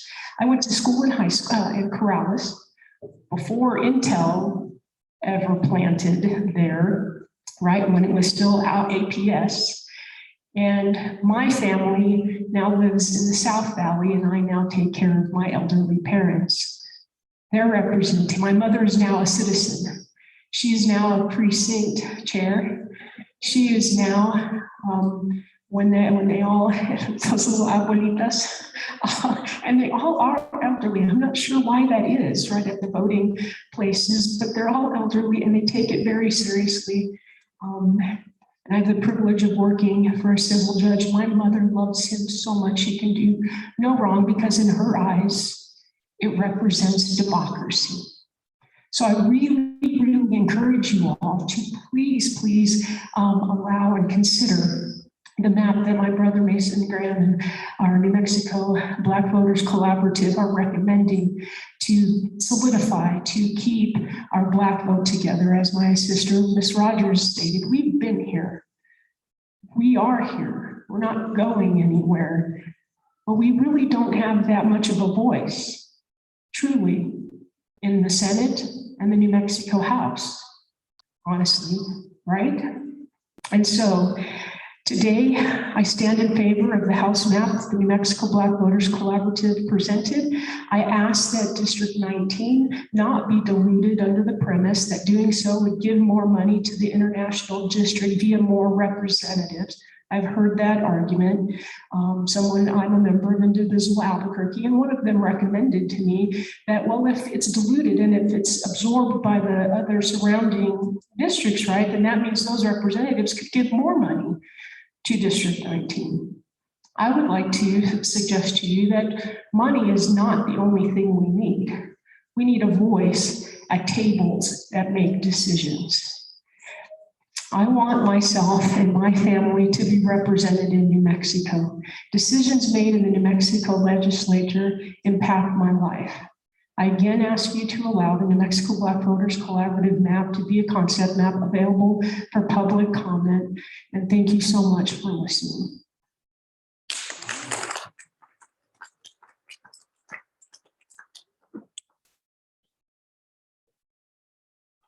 Next, we have Ms. Asia Brooks.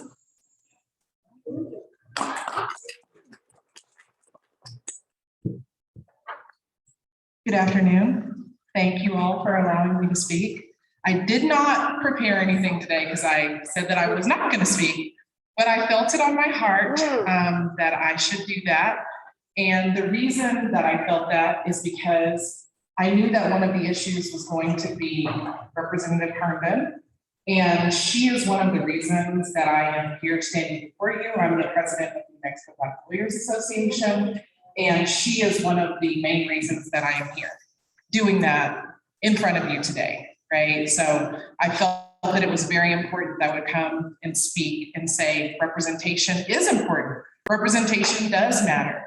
I heard that you heard from Dr. Reverend Becknell earlier today from Hobbs.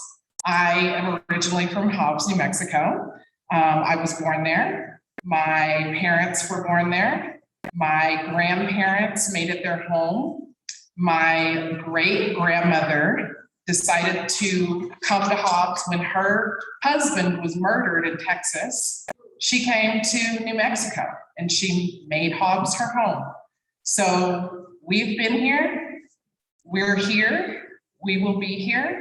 My grandpa had a barbecue restaurant down in Hobbs, and it was, where everyone came to eat, to talk, to laugh, to cry, and it was a very important part of the community.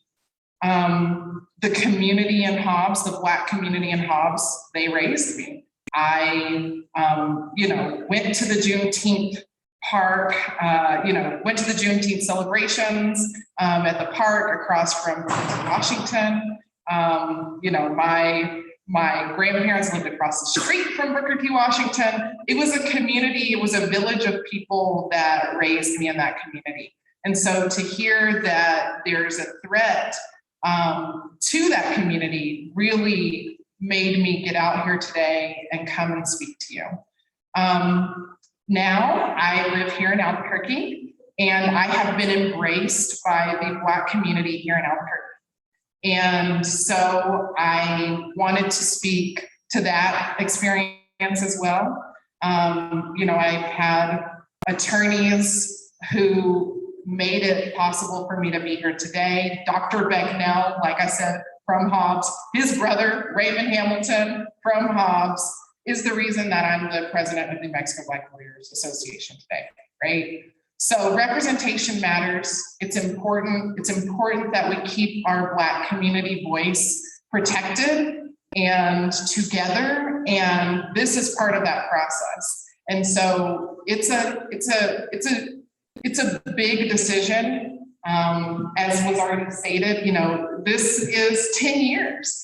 My son is almost 2. He will be 12. I can't even imagine it. I don't even know what that looks like, right? So it's 10 years. And so I want you all to know that this is very important to us. We're here.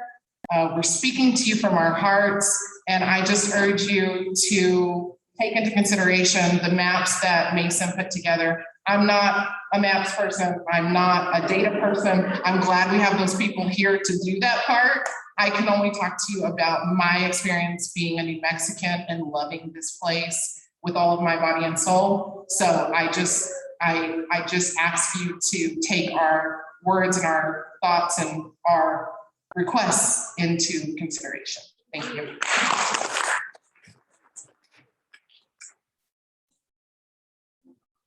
Next up, we have Ms. Mary Smith.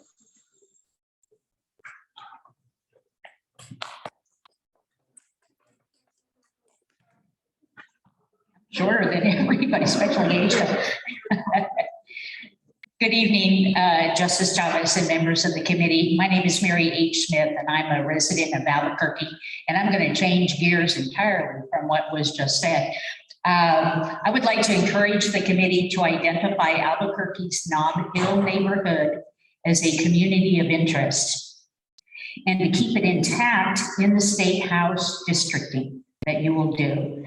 Nob Hill, founded in 1916, consists of 2 subdivisions, one of which is mine, that have been designated state and national historic districts, with 3 more subdivisions on the cusp of this historic designation. We've been here a long time.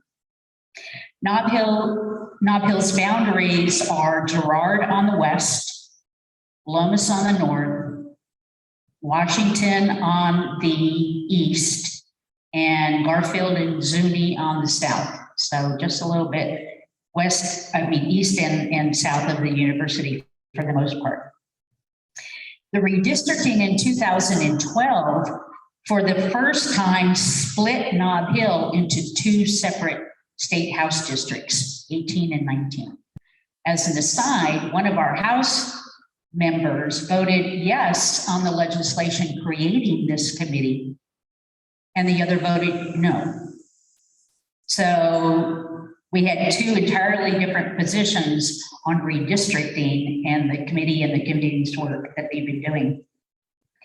My written comment submitted on August 13th provides much more detail about Nob Hill's engaged neighbors and its multiple public activities and events that it puts on, from an ice cream social to the Twinkle Light Parade to candidate forums to architecture walks. We've got everything. We had our annual meeting last night. We talked a little bit about redistricting, and I encouraged all my neighbors to share their word and their opinion with this committee, because Nob Hill is so cohesive, and it's been awkward and a little bit complicated to have it split into 2 districts for the last 9 years. Map Concept D, as in dog, that is on the website currently, splits Nob Hill into 2 districts. And I urge you to reject that map.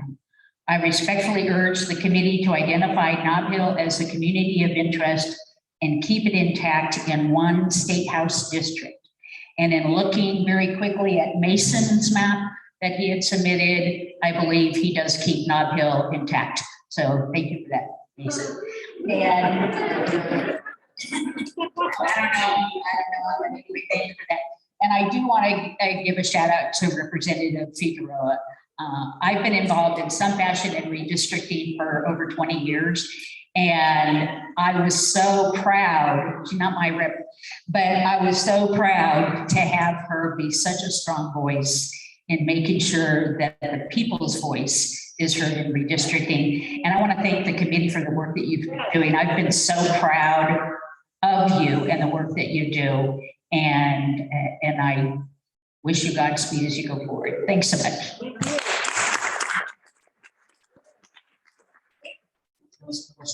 If I could ask you a question.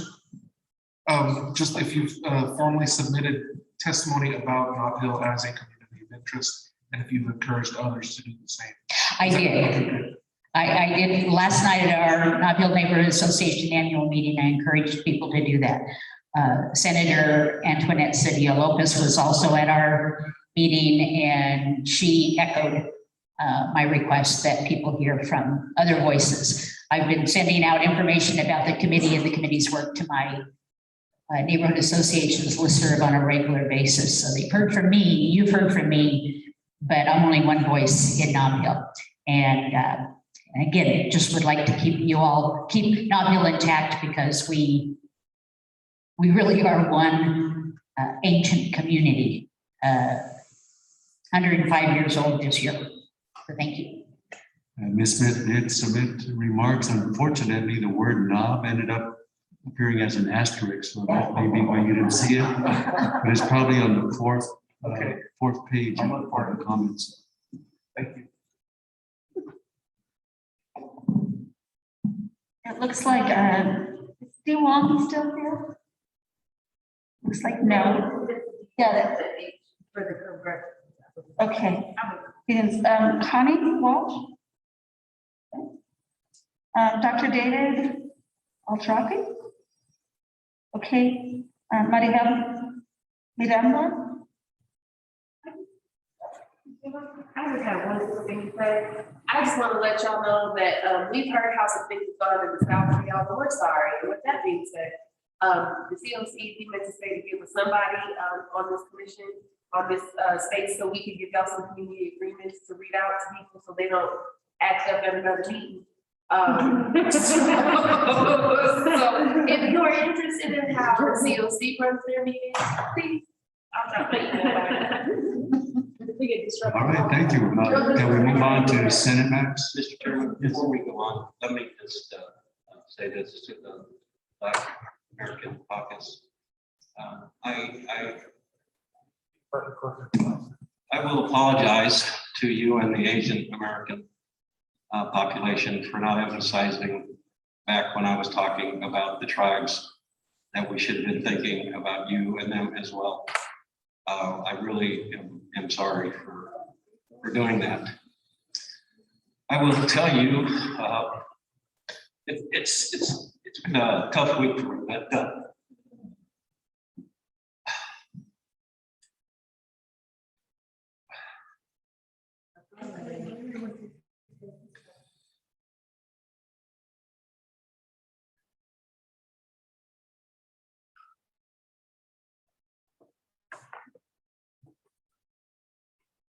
you are a shining example of what I want my two grandchildren to grow up to be.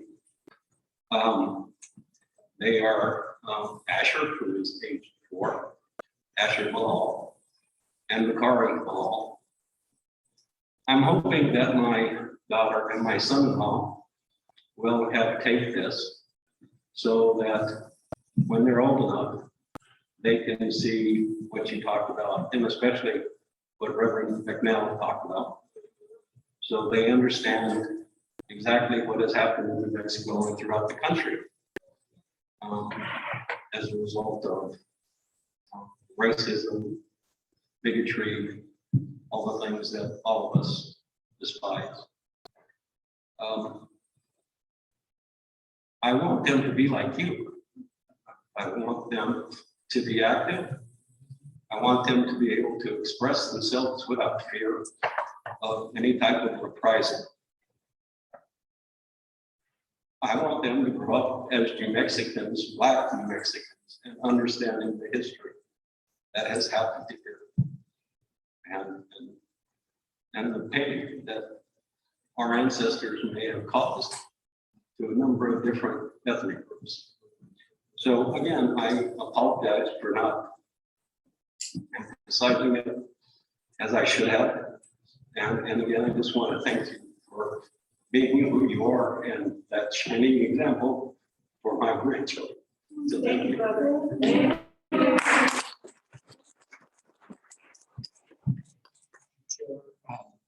Senator Sanchez, thank you for that. I want to say something to Asia. So we have a mutual friend who is a wonderful New Mexican, African-American lawyer who is an appellate court judge, Shamara Henderson, that I think is a shining star here in our state. And so when you see her, please give her my best.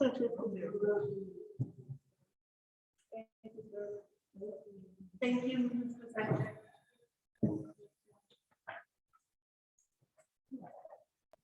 Anything else? You're welcome. Mr. Chair, actually, maybe I make a suggestion actually, or ask Mr. Sandoval to try something. We heard testimony, and I've just been looking at the maps for some of the recommendations.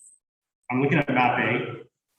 With Alamogordo, could we swing 51 into 52, and what would that be, 53, and just kind of do a loop there? I think looking at the proposed maps, that may accomplish what we're looking for, which, I mean, I don't know if there's, makes a lot of sense. So could we try that and then just see what happens? So it'd be 51, 52, 53, basically you're swinging it around. So 51 is including the southwest part of Alamogordo. Does that make sense?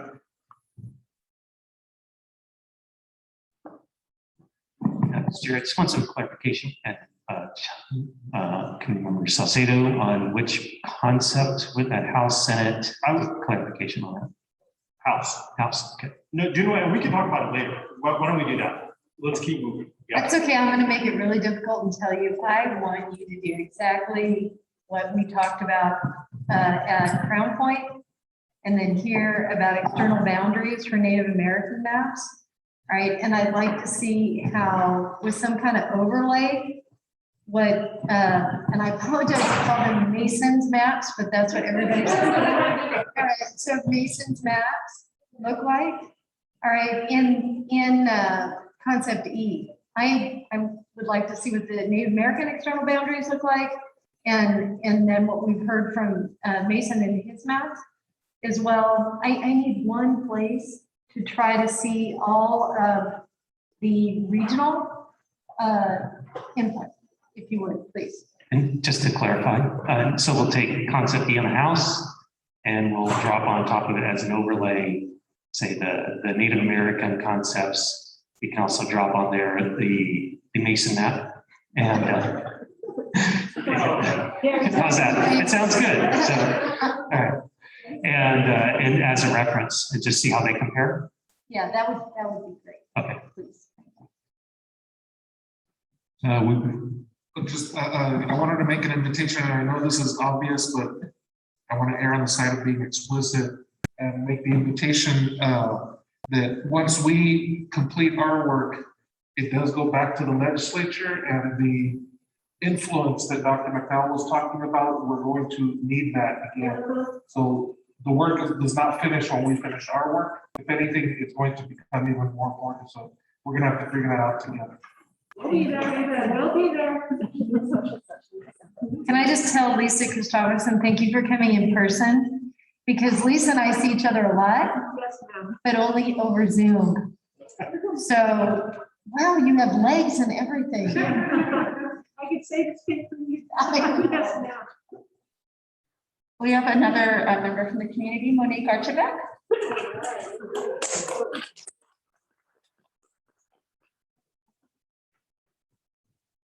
Good evening. How are you guys doing? Good.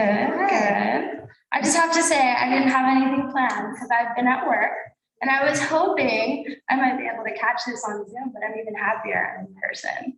So let me just tell you a little bit about myself. I am Black and Mexican. My grandma, who is Mexican, is actually, she lives right down the street on Broadway. My mom is from Mississippi. Don't ask how my parents met, just know they did a wonderful creation. Okay?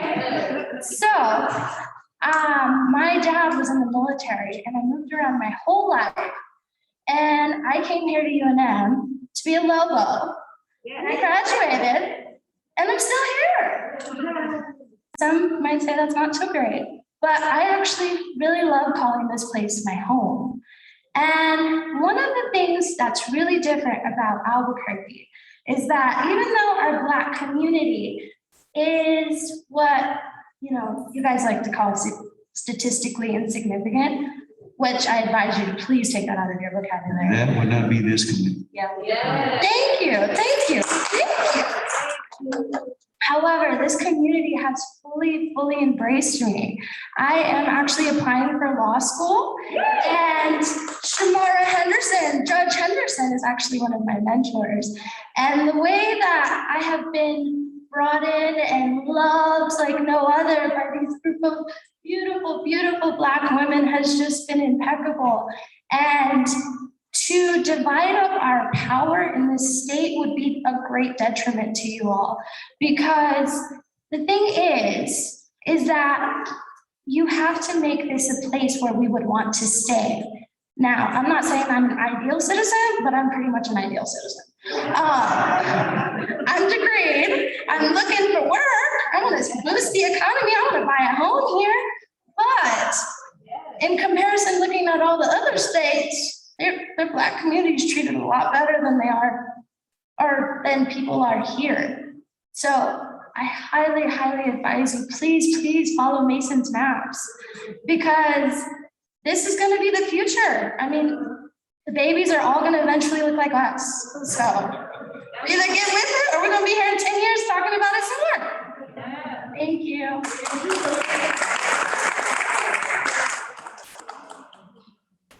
Let me ask, is anybody in the audience here to talk about Senate maps or public education policy maps? No? Doesn't look like it. Well, let me tell you, Mason, because you invited me to visit with your organization, and I have not declined any invitations. I've talked to a lot of activist groups. I've talked to business groups, chambers of commerce. I'll go anywhere, but in your meeting, you all resolved that you would become active in this process, and I want to congratulate you for being here and being active. It is said, you know, that you get what you put into our democracy, and apathy deserves very little. This is not apathy. This is active participation, and I congratulate you. Anybody here to talk about Senate maps or Public Education Commission maps? Anybody on Zoom with hands up? I say we adjourn.